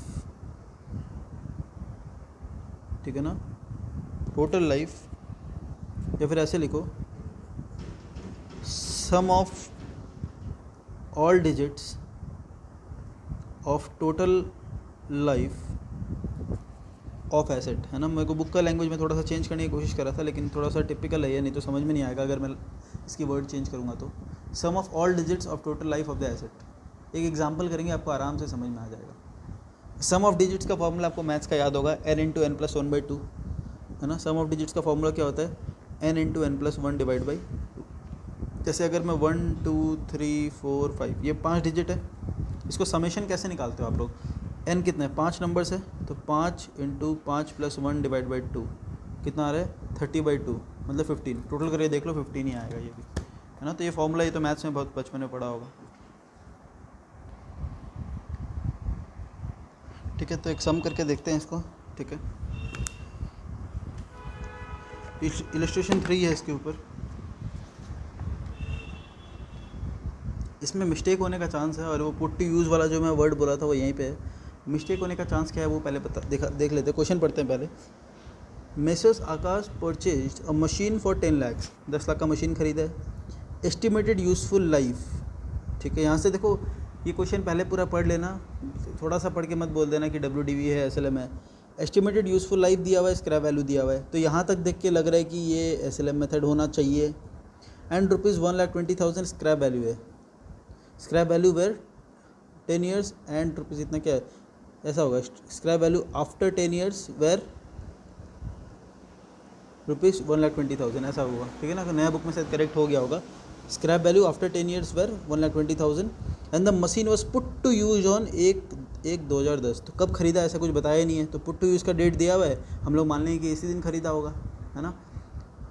अब so machinery account and depreciation account in the books for 2015 का मतलब क्या है, 1/1/2010 को ख़रीदा था, 5 साल बाद का बुक्स बनाने बोल रहा है आपको। मतलब 2010 का बुक्स नहीं बनाना है, 11 का बुक्स नहीं बनाना है, 12 का, 13 का, 14 का, 5 साल का आपको बुक्स नहीं बनाना है, और रिमेनिंग आपको सिर्फ 2015 का बनाना है। मतलब सिर्फ 6th ईयर का बुक आपको बनाने बोल रहा है। गलती यहाँ पे हो सकते हैं, मशीन ख़रीदा 1/1/2010 को, या फिर यूज़ करना चालू किया, लेकिन 5 साल का अकाउंट्स आपको करना नहीं है, आपको शुरू करना है 6th ईयर से सिर्फ, और 6th ईयर का ही सिर्फ बनाना है। अब यहाँ तक तो देख के लग रहा था कि ये कौन सा मेथड है, SLM है ना, सिर्फ यूज़फुल लाइफ दिया भाई, लेकिन by using sum of year digits method, तो यहाँ से पता चला कि ये SLM नहीं है, ये सम ऑफ ईयर डिजिट्स मेथड है। तो आपको सबसे पहले क्या करना पड़ेगा, अगर आपको डेप्रिसिएशन अकाउंट बनाना है तो डेप्रिसिएशन निकालना है, चलो वो तो निकल जाएगा, बड़ा बात नहीं है। लेकिन अगर आपको मशीनरी अकाउंट बनाना है तो मशीनरी अकाउंट के लिए आपको क्या चाहिए, 2 अकाउंट मैं बना के दिखाता हूँ। पहले सबसे पहले देखो मेथड 3 क्वेश्चन नंबर 3, अगर मैं मशीनरी अकाउंट बनाऊंगा, आप लोग फ्रेश पेज में बना लेना मशीनरी अकाउंट। अगर मैं मशीनरी अकाउंट बनाऊंगा तो मुझे 1/1/2015 को क्या चाहिएगा बताओ, to balance BD, to bank मत लिख देना, टू बैलेंस BD मतलब 2015 को उसका WDV कितना था भैया, WDV मतलब भैया WDV का मेथड तो हम लोग कर ही नहीं रहे हैं। देखो WDV का मतलब क्या होता है, WDV का मतलब होता है रिटन डाउन वैल्यू, उस दिन का बुक वैल्यू। कई बार क्या होता है, बोलते हैं उसका WDV इतना है, WDV मतलब अलग होता है, WDV मेथड अलग होता है। WDV का मतलब होता है रिटन डाउन वैल्यू, उसका आज का बुक वैल्यू कितना है, 1/1/2015 का WDV कितना है, इसका मतलब उस दिन उसका बुक वैल्यू कितना है। WDV का मतलब सिर्फ मेथड नहीं होता है, WDV मेथड अलग है कि हाँ भाई जो रिटन डाउन वैल्यू के आ रहा है, जो WDV है उस पर डिप्रिसिएशन चार्ज करना है। WDV एक मेथड अलग है, लेकिन WDV एक टर्म, जो एक वर्ड है वो एक अलग होता है।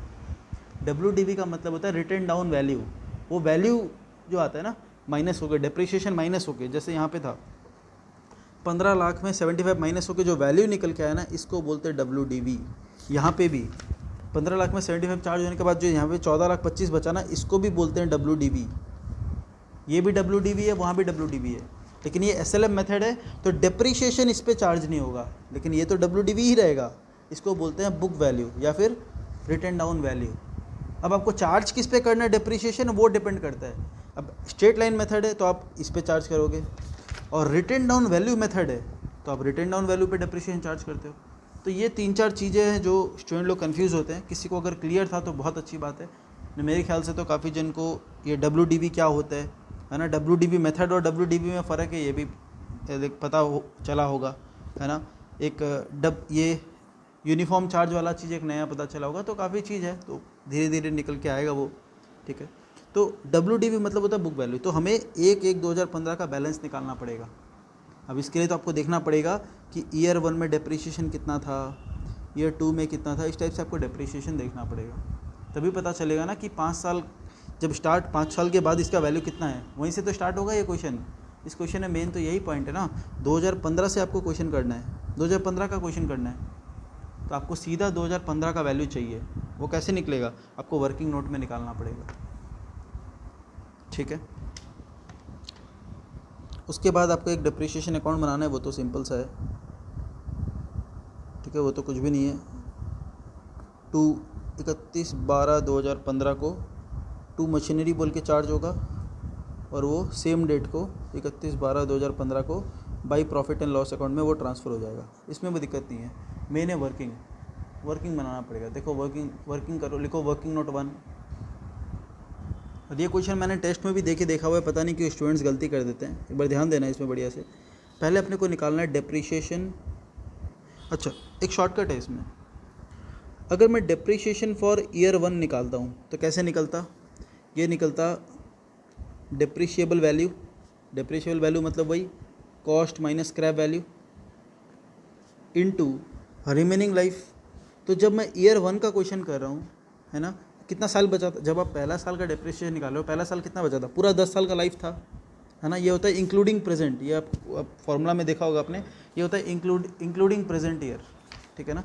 तो पहला साल जब आप यूज़ कर रहे हो तो पूरा 10 साल लाइफ था इसका, डिवाइड बाई पूरा लाइफ कितना साल का, 10 साल। तो फॉर्मूला क्या है, n × n+1 divide by 2। Formula याद करो, सम ऑफ डिजिट्स में फॉर्मूला क्या होता है, depreciable value into remaining life.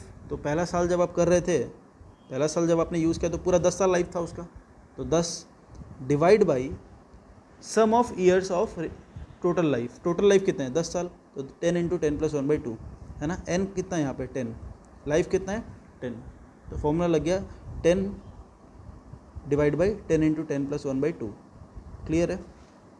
Second year का कैसे निकलेगा, जब मैं ईयर 2 का निकालूंगा तो सेम 9 डिवाइड बाई, ये कितना निकल के आ रहा है बताना पहले, 10 × 11 डिवाइड बाई 2, 55, 9/55, ये आ रहा है 55। फिर मैं ईयर 3 का निकालूंगा तब कितना आएगा, सेम अमाउंट इंटू 8 साल बचा हुआ है डिवाइड बाई 52, ऐसे करके निकलेगा। अब बताओ, मुझे तो सारा डिप्रिशिएशन को ऐड करना है, क्योंकि मुझे 5 साल का डिप्रिशिएशन को एक बार माइनस करना है ना। मुझे क्या करना है, मुझे निकालना है ईयर 6 जब स्टार्ट हो रहा है, 2015 जब स्टार्ट हो रहा है, वहाँ का ओपनिंग बैलेंस चाहिए, है कि नहीं। 2015 का जब मैं बुक्स बना रहा हूँ तो मुझे कॉस्ट में से कितना माइनस करना है, ईयर 1 का डिप्रिशिएशन, ईयर 2 का डिप्रिशिएशन, ईयर 3 का, ईयर 4 का, ईयर 5 का। ये 5 साल का डिप्रिशिएशन चाहिए, तो मुझे 5 ईयर का डिप्रिशिएशन चाहिए। तो आप या चाहो तो अलग अलग निकाल लो, 10 ये पहला साल का निकल जाएगा 2010 का, फिर 2011 का, फिर 2012 का, ऐसे निकल जाएगा। शॉर्टकट क्या है, आप इनको ऐड करोगे तो इसमें क्या क्या चीज़ कॉमन निकल के आ रहा है। तो मैं लिख रहा हूँ डिप्रिशिएशन फॉर 5 ईयर्स 2010 to 2014, 10, 11, 12, 13, 14, 5 साल। कैसे निकलेगा, डिप्रिशिएबल वैल्यू, ये कॉमन ऐड कर रहा हूँ मैं तीनों को। देखो इस 5 साल का मैं डिप्रिशिएशन ऐड कर रहा हूँ। Depreciable value into 10, 9, 8, 7, 5। मैंने क्या किया, जब पहला साल का डिप्रिशिएशन हम निकाल रहे हो तो 10 साल लाइफ बचा हुआ है, फिर 9 साल, फिर 8 साल, फिर 7 साल, फिर 6 साल। डिवाइड बाई, सब में कॉमन है 55, तो 55 आ जाएगा। तो ये आपका 5 साल का डिप्रिशिएशन आ जाएगा। बुक में यही दिया हुआ है, लेकिन स्टूडेंट्स को कन्फ्यूजन होता है, भैया ये क्या किया इन्होंने, 10, 9, 8 क्या किया।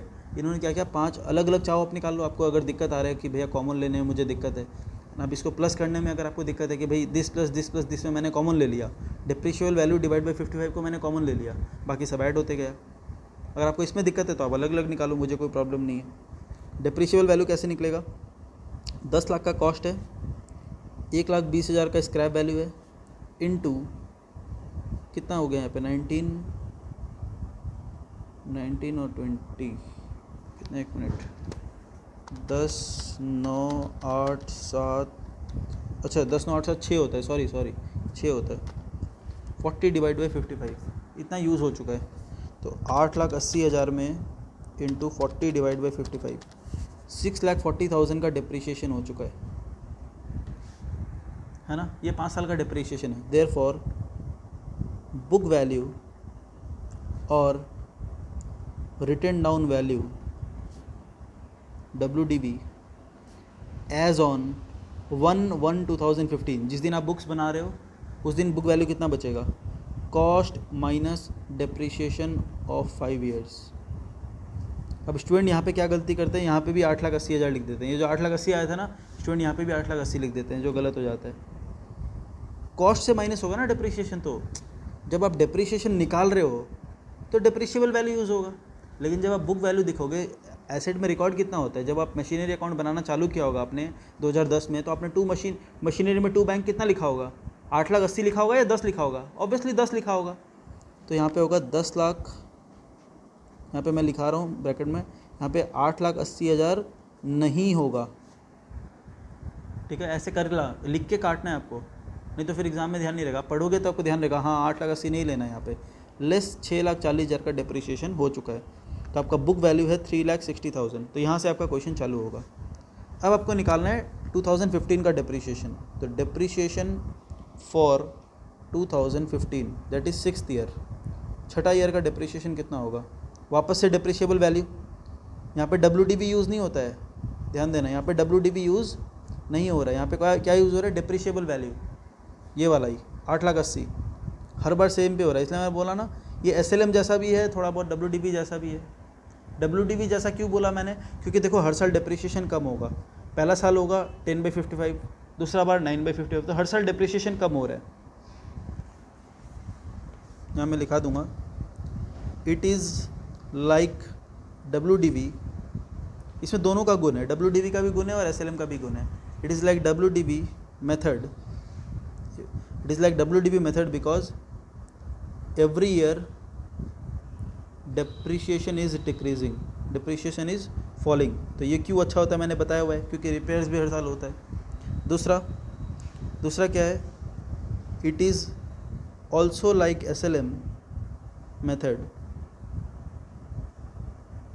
because every year depreciation calculation is done on same amount, है ना, हर बार 8,80,000 पे ही निकलता है, इसलिए ये SLM जैसा भी है और ये WDV जैसा भी है, दोनों का गुण है इसमें।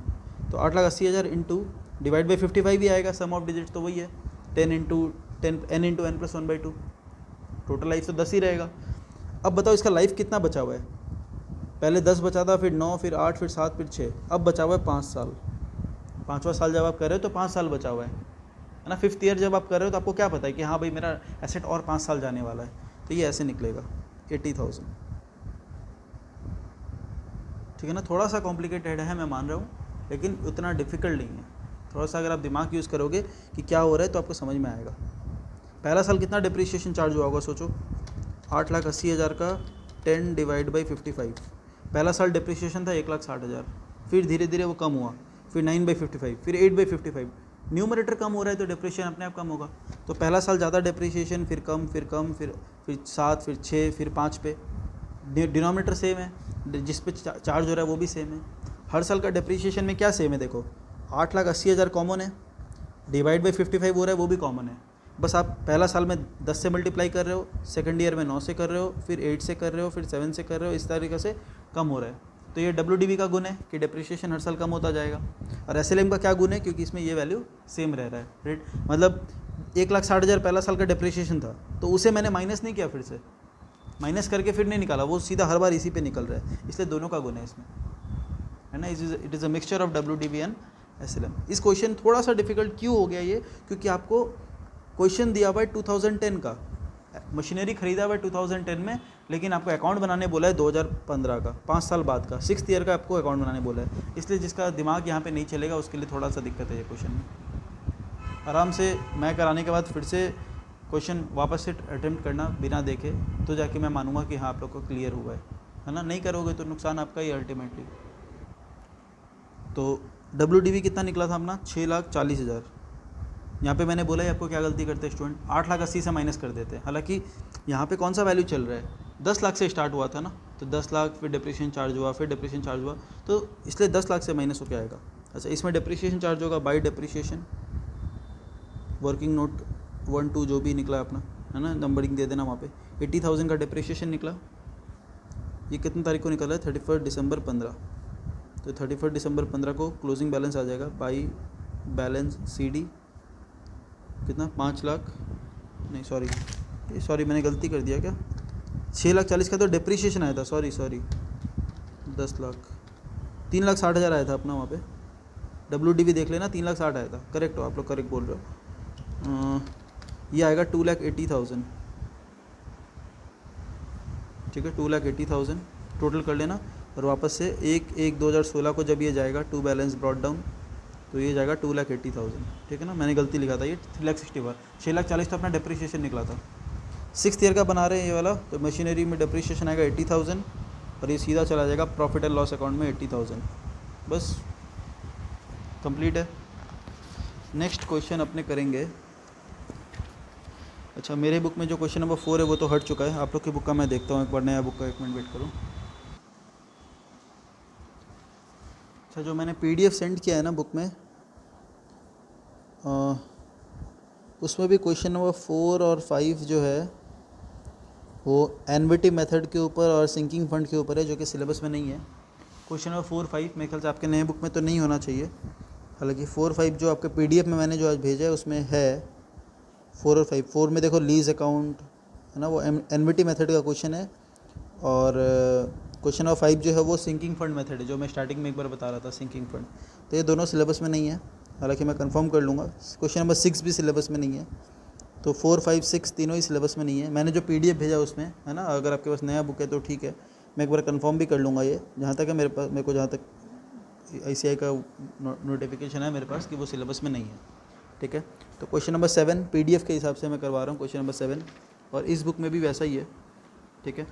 तो क्वेश्चन नंबर 7 देखो, क्वेश्चन नंबर 7 बोल रहे हैं, आपको मैं दिखा देता हूँ एक बार क्वेश्चन क्या है, ये वाला, है ना। ये देखो यहाँ पे ये एनविटी मेथड जो है ये सिलेबस से आउट हो चुका है, ठीक है। तो पेज नंबर, किसी वैसे पुराना बुक है तो काट लेना, एनविटी मेथड सिलेबस में नहीं है, ये भी सिलेबस में नहीं है, इसके बाद वाला पेज भी सिलेबस में नहीं है, ये भी सिलेबस में नहीं है, सिंकिंग फंड अकाउंट ये बना रखा है, ये भी सिलेबस में नहीं है। लीज अकाउंट बना रखा है, ये भी सिलेबस में नहीं है। ठीक है, तो आपका सिलेबस में चालू होगा क्वेश्चन नंबर 7 से। ठीक है, क्वेश्चन नंबर 7 में ध्यान दो। अ machine was purchase for 30 lakhs having an estimated total working hours of 24,000 hours. मतलब क्या है? देखो ये हम लोग क्या कर रहे हैं, कौन सा मेथड है ये, क्या गेस करने की कोशिश करो कौन सा मेथड कर रहे होंगे हम लोग। इसे लिखवा दूंगा मैं, मशीन आवर मेथड है ये। ठीक है, ये रहा मशीन आवर रेट मेथड। इसमें सिंपल मेथड है, बहुत सिंपल है ये। क्या है देखो, machine was purchase for 30 lakhs, 30 lakh का मशीन खरीदा। Having an estimated total working hours of, देखो बाकी में क्या होता है, लाइफ दिया हुआ रहता है, यहाँ पे बोल दिया 24,000 घंटा चलेगा। तो 30 लाख का मशीन है जो सिर्फ 24,000 घंटा चलने वाला है। ठीक है ना। This scrap value is estimated to be 2 lakh. बोलते 2 लाख तो डिप्रिशिएट होगा नहीं, उसके बाद खत्म। तो 30 लाख में 2 लाख तो डिप्रिशिएट होगा नहीं, तो डिप्रिशिएबल वैल्यू कितना आ गया, 28 लाख। कितना घंटा चलेगा ये, 24,000 घंटा चलेगा total. And anticipated pattern of distribution of effective hours, अब कितना कितना यूज़ होगा ये लोग बता रहे हैं। मशीन को तो यूज़ करेंगे ना, तो बोलता है पहला साल, दूसरा साल, तीसरा साल, हम लोग हर साल 3-3 हज़ार घंटा यूज़ करेंगे। तो टोटल 3 साल में कितने घंटा यूज़ हो जाएगा, 9,000 घंटा, 3,000 आवर्स पर ईयर। तो पहला साल, दूसरा साल और तीसरा साल में हर साल 3,000 घंटा करके यूज़ होगा, 3,000 आवर्स, तो 9,000 आवर्स हो गया टोटल। चौथा साल, पाँचवा साल, छठा साल 2,600 घंटा करके यूज़ होगा, तो 2,600 इंटू 3 7,800। सातवां साल, आठवां साल, नौवां साल, 10वां साल, मतलब लास्ट का 4 साल है, 1,800 घंटा करके यूज़ होगा। देखो एफिशिएंसी घटते रहता है ना मशीन का ऑब्वियसली, तो कम कम यूज़ होगा। तो यहाँ पे 4 इंटू 1,800 7,200, टोटल कितना यूज़ होगा, 24,000 घंटा जो इसका लाइफ है। उसके बाद ये मशीन ख़त्म हो जाएगा। तो आपको ये 10 साल में, जितना साल में ये मशीन यूज़ हो रहा है, उस साल में डिप्रिशिएशन को बांटना पड़ेगा। अब जिस साल जितना मशीन यूज़ होगा उतना डिप्रिशिएशन जाएगा। तो बहुत ही सिंपल है ना। यहाँ पे मैं तो बोलूँगा आपको, आप ऐसे करो, 1 साल का निकालो। इन्होंने कुछ और किया है ना, मैं ये नहीं बता रहा हूँ, इन्होंने कुछ और किया है। तो मैं पहले आपको इजी मेथड बताता हूँ जो एकदम यूनिटरी मेथड से आप कर सकते हो, है ना, बिल्कुल ईजी है। क्वेश्चन नंबर 7 लिखो, कॉस्ट कितना है, कॉस्ट है 30 lakhs, है ना। स्क्रैप वैल्यू कितना है, स्क्रैप वैल्यू है 2 लाख। तो अगर मैं लिखूँ डिप्रिशिएबल वैल्यू कितना होता है, डिप्रिशिएबल मतलब समझ आ रहा है, जो वैल्यू डिप्रिशिएट होगा, 2 लाख तो डिप्रिशिएट हो ही नहीं सकता। 24,000 घंटा यूज़ होने के बाद भी कुछ ना कुछ ढांचा जो बचेगा लोहा का, वो लोहा के दाम में बिक जाएगा। तो डिप्रिशिएबल वैल्यू मतलब जो वैल्यू डिप्रिशिएट हो सकता है, 30 lakh minus 2 lakh that is 28 lakh में। प्लीज़ एग्जाम में ये सब एल वगैरह यूज़ मत करना, कोई भी शॉर्टकट यूज़ मत करना एग्जाम में। अगर फिर भी आप कर रहे हो तो मार्क्स कटने की रिस्क आपकी है ना। जैसे इंटरेस्ट ऑन कैपिटल को IOC लिख के आओगे, इंटरेस्ट ऑन ड्राइंग्स को IOD लिख के आओगे, तो आपका रिस्क है ना। तो वो सब रिस्क आपको उठाना पड़ेगा। कोई डेप्रिशिएशन को DEP ऊपर N लिख देगा, तो ये सब क्लास में मेरे लिए अलाउड है, लेकिन क्लास में आप भी कर लो, मुझे कोई प्रॉब्लम नहीं है। लेकिन मैं जानबूझ के बोलता हूँ अवॉइड करो, नहीं, क्योंकि एग्ज़ाम में वही आदत लग जाता है हम लोग का, जो आदत रहता है वही एग्ज़ाम में करके आते हैं फिर। और ये सब में अगर मार्क्स कटेगा तो मेरा रिस्क नहीं है एकदम भी, है ना। तो 100 लाना है तो सब कुछ देखना पड़ेगा आपको, नरेशन लिखना पड़ेगा, फॉर्मेट प्रॉपर होना पड़ेगा, सब कुछ, और इनफ टाइम मिलेगा आपको। ईजी पेपर आता है फाउंडेशन का, एकदम ईजी। प्रैक्टिस हम लोग टफ से टफ क्वेश्चन भी करेंगे, लेकिन एग्ज़ाम में पानी पेपर आएगा, ठीक है, क्योंकि सीखना है आपको। अगर मेरे को सिर्फ 100 दिलाना है तो मैं दूसरे तरीक़े से पढ़ाऊँगा, लेकिन मुझे आपको अकाउंट सिखाना भी है, तो सीखना बड़ा चीज़ है। क्योंकि मैं 100 ले आओगे, फिर इंटर में जाओगे, अब मेरे पास पढ़ो या कहीं भी पढ़ो, फिर टीचर बोलेगा कि फाउंडेशन के टीचर ने क्या पढ़ाया, या फिर कोई होता है कि फाउंडेशन में ट्यूशन नहीं लेता है, तो बोलता है आपने 11-12 में क्या पढ़ा है। तो मैं ये नहीं चाहता कि आप लोग वो सुनो कम से कम, हाँ। इंटर आपके लिए बहुत ईजी हो जाएगा, मैं आपको बता रहा हूँ। इंटरमीडिएट आपके लिए ना बहुत ईजी रहेगा, जिस हिसाब से आप लोग फाउंडेशन अभी कर रहे हो। अकाउंट्स आपके लिए इंटर में अकाउंट्स बहुत ईजी रहेगा, क्योंकि आपको कंसेप्ट सब आता होगा, क्यों, क्या, डेबिट, क्रेडिट, लेजर, फेजर, सब आपको एकदम कंसेप्चुअली क्लियर रहेगा। फिर आगे कंसेप्ट करने में आपके ईजी रहेगा, नहीं तो फिर आपको दिक्कत होने वाली है। अगर आप पुराना कंसेप्ट लेके अगर कोई जाता है आगे, उसको दिक्कत होती है इंटर में। Depreciable value 28 lakh. अब मैं बोलूँगा 24,000 घंटा, 24,000 घंटा में आपका टोटल लॉस कितना हो रहा है, 28 लाख। अच्छा, मतलब भैया आप बोलना चाह रहे हो 24,000 घंटा अगर यूज़ हो जाएगा तो 28 लाख रुपए का पूरा चला गया एसेट। तो 1 घंटा में कितना खर्चा लगता है भैया, 1 घंटा में 28 lakh divide by 24,000, unitary method. तो 1 घंटा में इतना का एसेट का वैल्यू गिर जाता है ना। 24,000 घंटा में इतना वैल्यू गिर जाएगा, ख़त्म हो जाएगा, मतलब 1 घंटा में इतना वैल्यू जाएगा। इतना वैल्यू ख़त्म होगा, डिक्रीज़ होगा। तो ईयर 1 टू ईयर 3 है ना, पर एनम निकाल रहे हैं हम, पर एनम है ना, ईयर 1 से लेके ईयर 3 तक तो सेम ही है क्योंकि सेम पैटर्न है उसका। तो ये होगा 1 घंटा का अगर 28 लाख डिवाइड बाई 24,000 है तो 3,000 घंटा के लिए कितना होगा, इंटू 3000। ये होता है ना 3000 आवर्स के लिए इंटू 3000। तो वही लॉजिक लगा रहा हूँ मैं यहाँ पे। ये कितना निकल के आ रहा है देखो,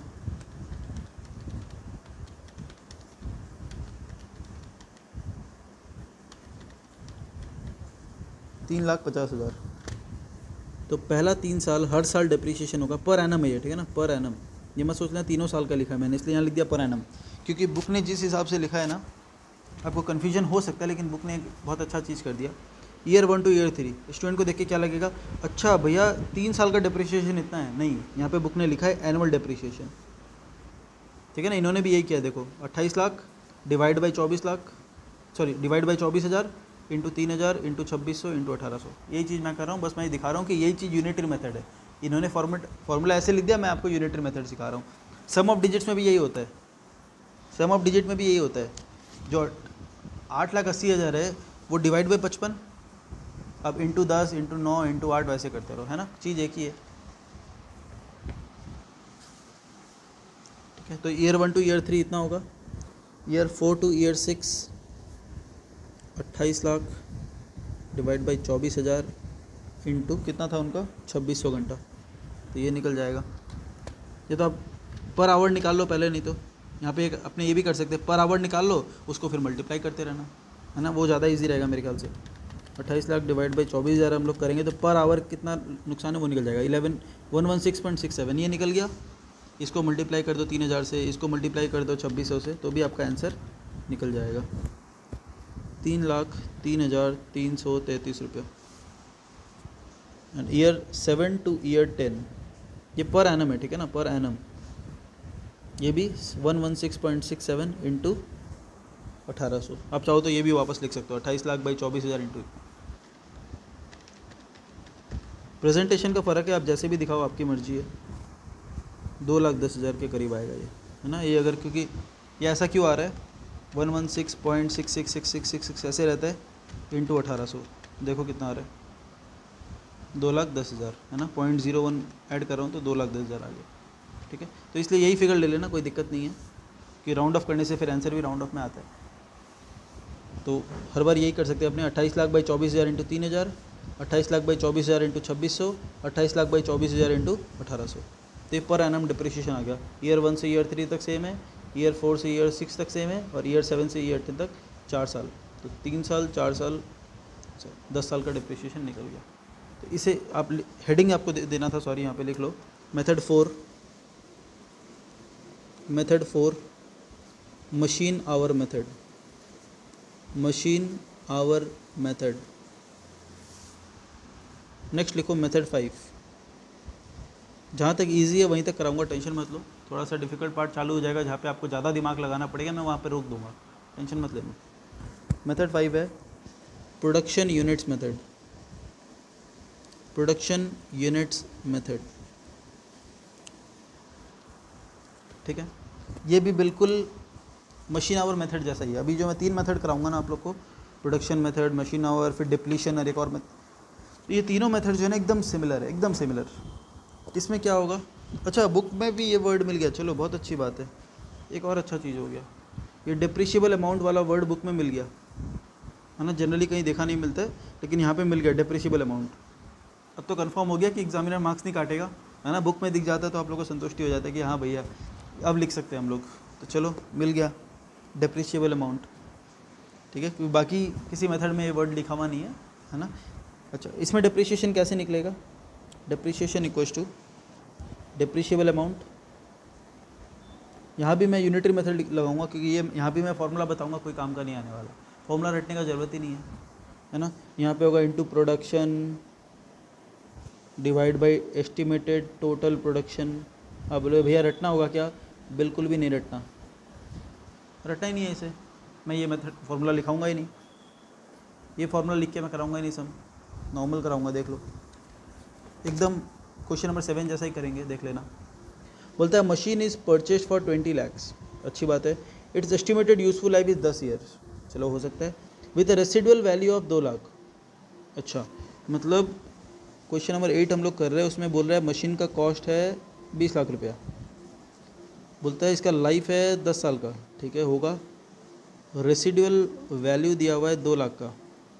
रेसिडुअल वैल्यू देख के मेरे को लगता है हमें निकालना चाहिए डेप्रिशिएबल वैल्यू, जो वैल्यू डेप्रिशिएट हो सकता है। 20 लाख में 2 लाख तो डेप्रिशिएट हो नहीं सकता, तो 18 लाख सिर्फ डेप्रिशिएट हो सकता है। करेक्ट? हाँ भैया करेक्ट है। The machine is expected to produce 1.5 lakh unit. 1.5 lakh unit बनाएंगे तो 18 लाख का मशीन ख़राब हो जाएगा, ख़त्म हो जाएगा। मतलब 1.5 लाख यूनिट बनाएगा, उसके कैपेसिटी उतना है ना।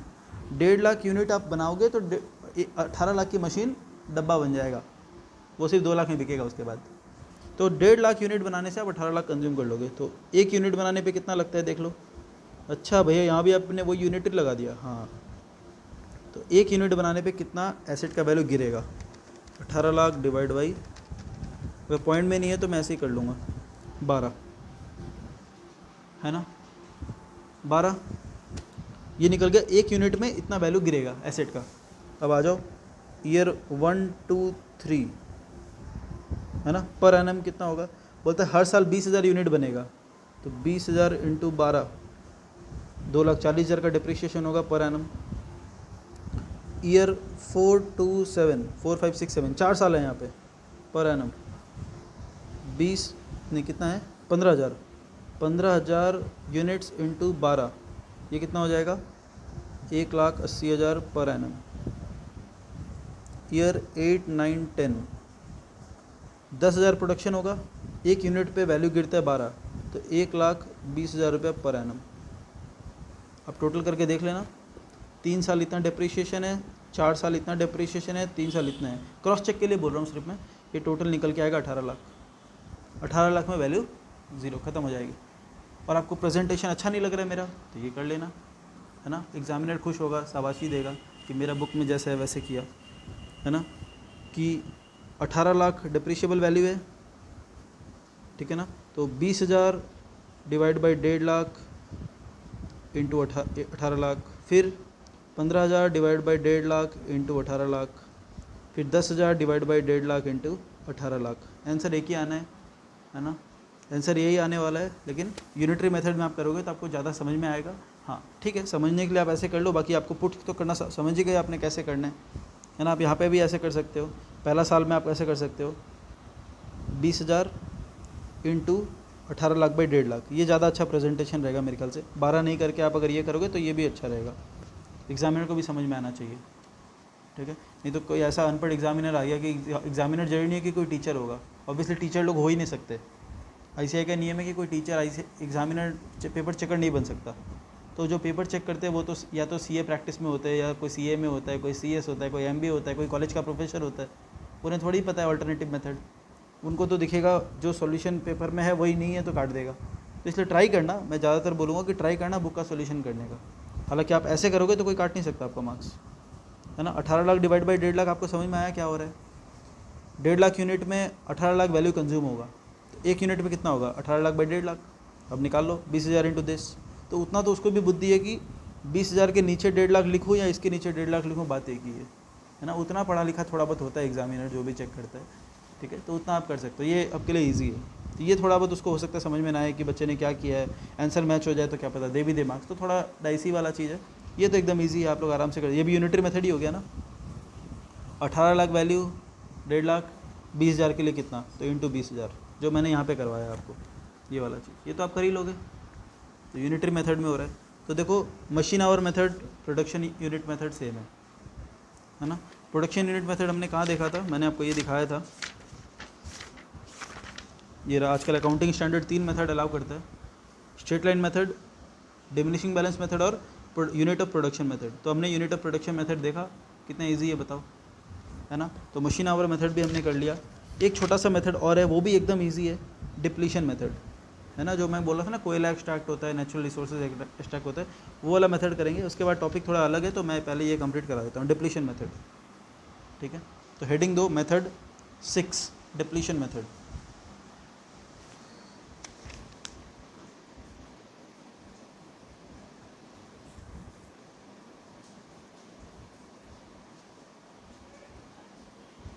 Depletion method.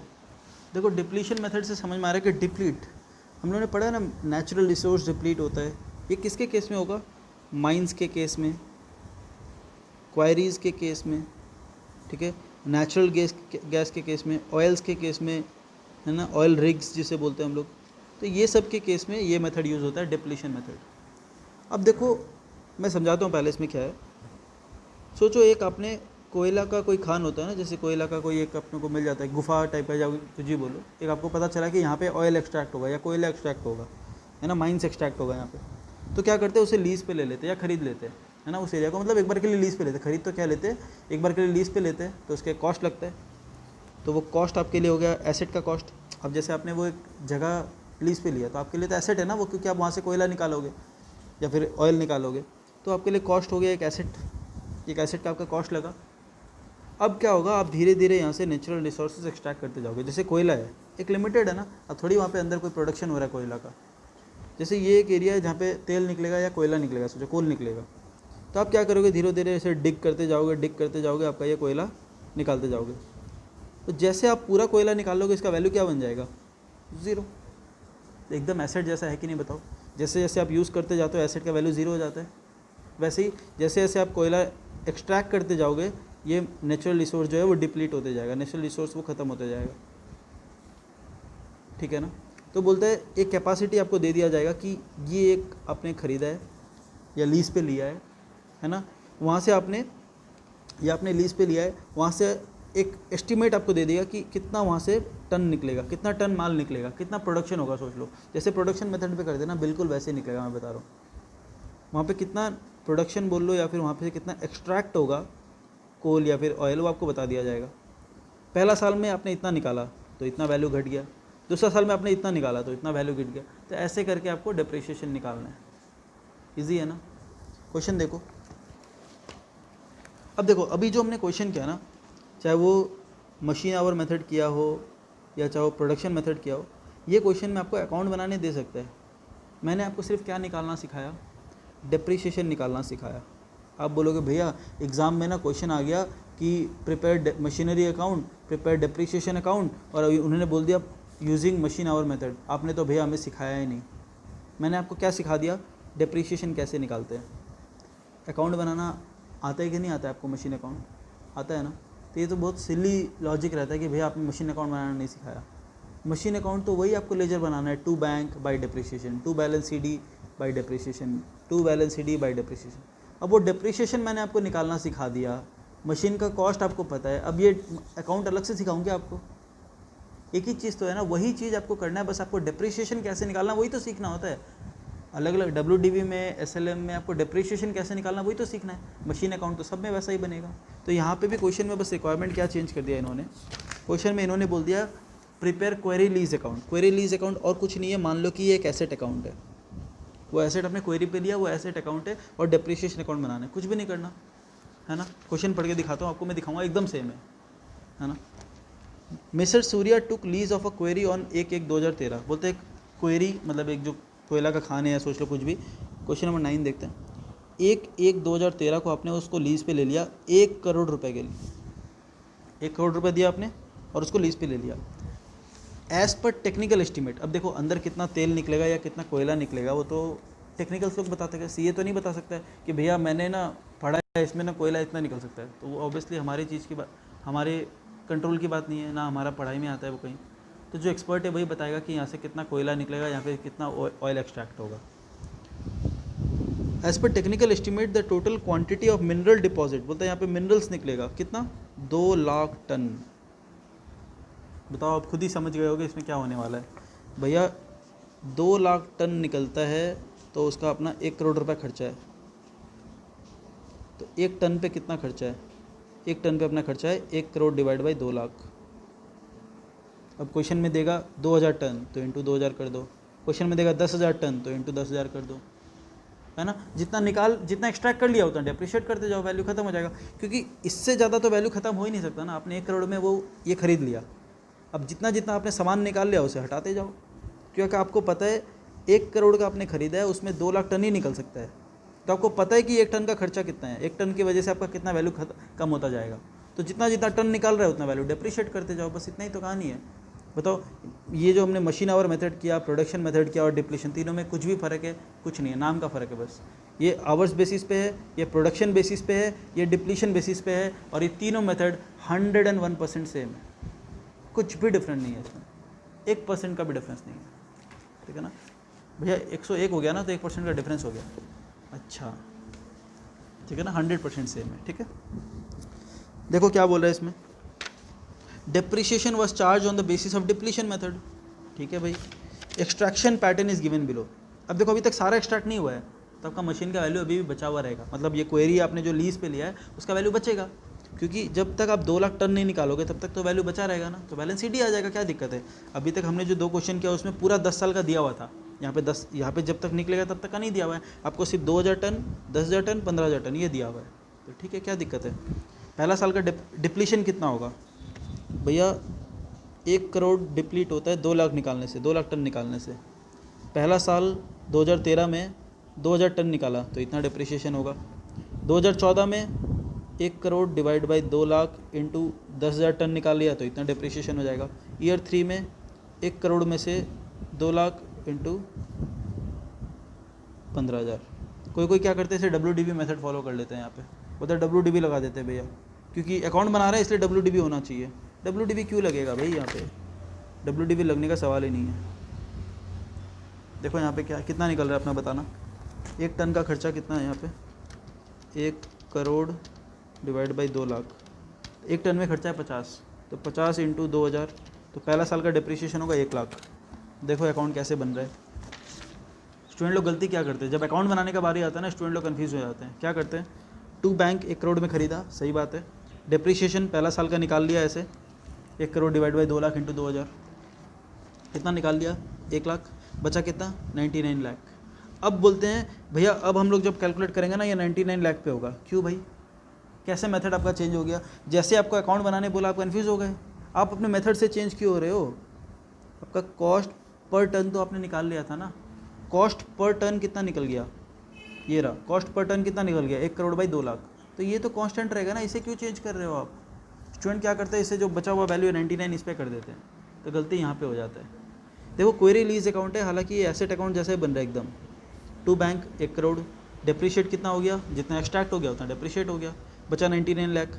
फिर सेकेंड ईयर में कितना आएगा, ये रहा 1 crore divide by 2 lakh into 10,000 है ना, तो ये आ रहा है आपका 5 लाख, तो 5 लाख डिप्रिशिएट हुआ, बचा कितना 94। फिर डिप्रिशिएट कितना होगा, 1 crore divide by 2 lakh into 15,000, ये आ रहा है 7.5 लाख। और डिप्रिशिएशन अकाउंट में क्या होगा, 2 बाई डिप्रिशिएशन, तो यहाँ पे 2 query lease by PL, 2 query lease by PL, 2 query lease by PL, बस। तो ये आपके लिए होमवर्क है ना, मैंने करवाई दिया, बस आपको एक अकाउंट बना के देखना और कुछ नहीं है, ताकि एक प्रैक्टिस हो जाए कि क्या कर रहे हो, ठीक है। और एक बार मैं देखता हूँ कुछ होमवर्क दे सकता हूँ क्या। मैं आपको होमवर्क दे रहा हूँ क्वेश्चन नंबर 10। क्वेश्चन नंबर 10 मतलब इलस्ट्रेशन 10 होमवर्क दे रहा हूँ। इलस्ट्रेशन 10 में फ़र्क क्या है, इलस्ट्रेशन 10 में आपको एक तो होमवर्क में दिया 9 आपको होमवर्क दिया था मैंने, है ना, अभी जो लीज अकाउंट वगैरह बनाना है। 10 में बस क्या है, जो नॉर्मल क्वेश्चन ही है ना, depreciation annually 10% on written down value, तो WDV का क्वेश्चन है, WDV मेथड का। लेकिन इसमें क्या है, कुछ सेल भी हो रहा है, सेल करने से जो प्रॉफिट लॉस वगैरह रिकॉग्नाइज करते थे ना, याद है आपको, जितना बिकेगा फिर उसका बैंक रिकॉग्नाइज करेंगे, तो ये मैं आगे क्वेश्चन से ही मेरे को दिखाना है हालांकि। तो ये सबसे बेसिक क्वेश्चन जो आपने क्लास 11 में जब डिप्रिसिएशन चालू किया होगा तो पहला या दूसरा क्वेश्चन में आपको ऐसा सम करा दिया होगा, है ना। अभी तक तो मैंने वैसा कुछ कराया ही नहीं, मैंने तो नॉर्मल बस डिप्रिसिएशन दिखाया। तो सेल का एंट्री आपको आता होगा आराम से, तो ये करके देखो, अगर नहीं हुआ तो ऑब्वियसली फिर मैं हुई कराने के लिए। तो क्वेश्चन नंबर 10 आप करना, ये नए बुक में भी मेरे ख्याल से 10 में ही है, PDF मैंने चेक किया है। तो क्वेश्चन नंबर 9 आप सम कर लेना, क्वेश्चन नंबर 10 आप करना है आपको।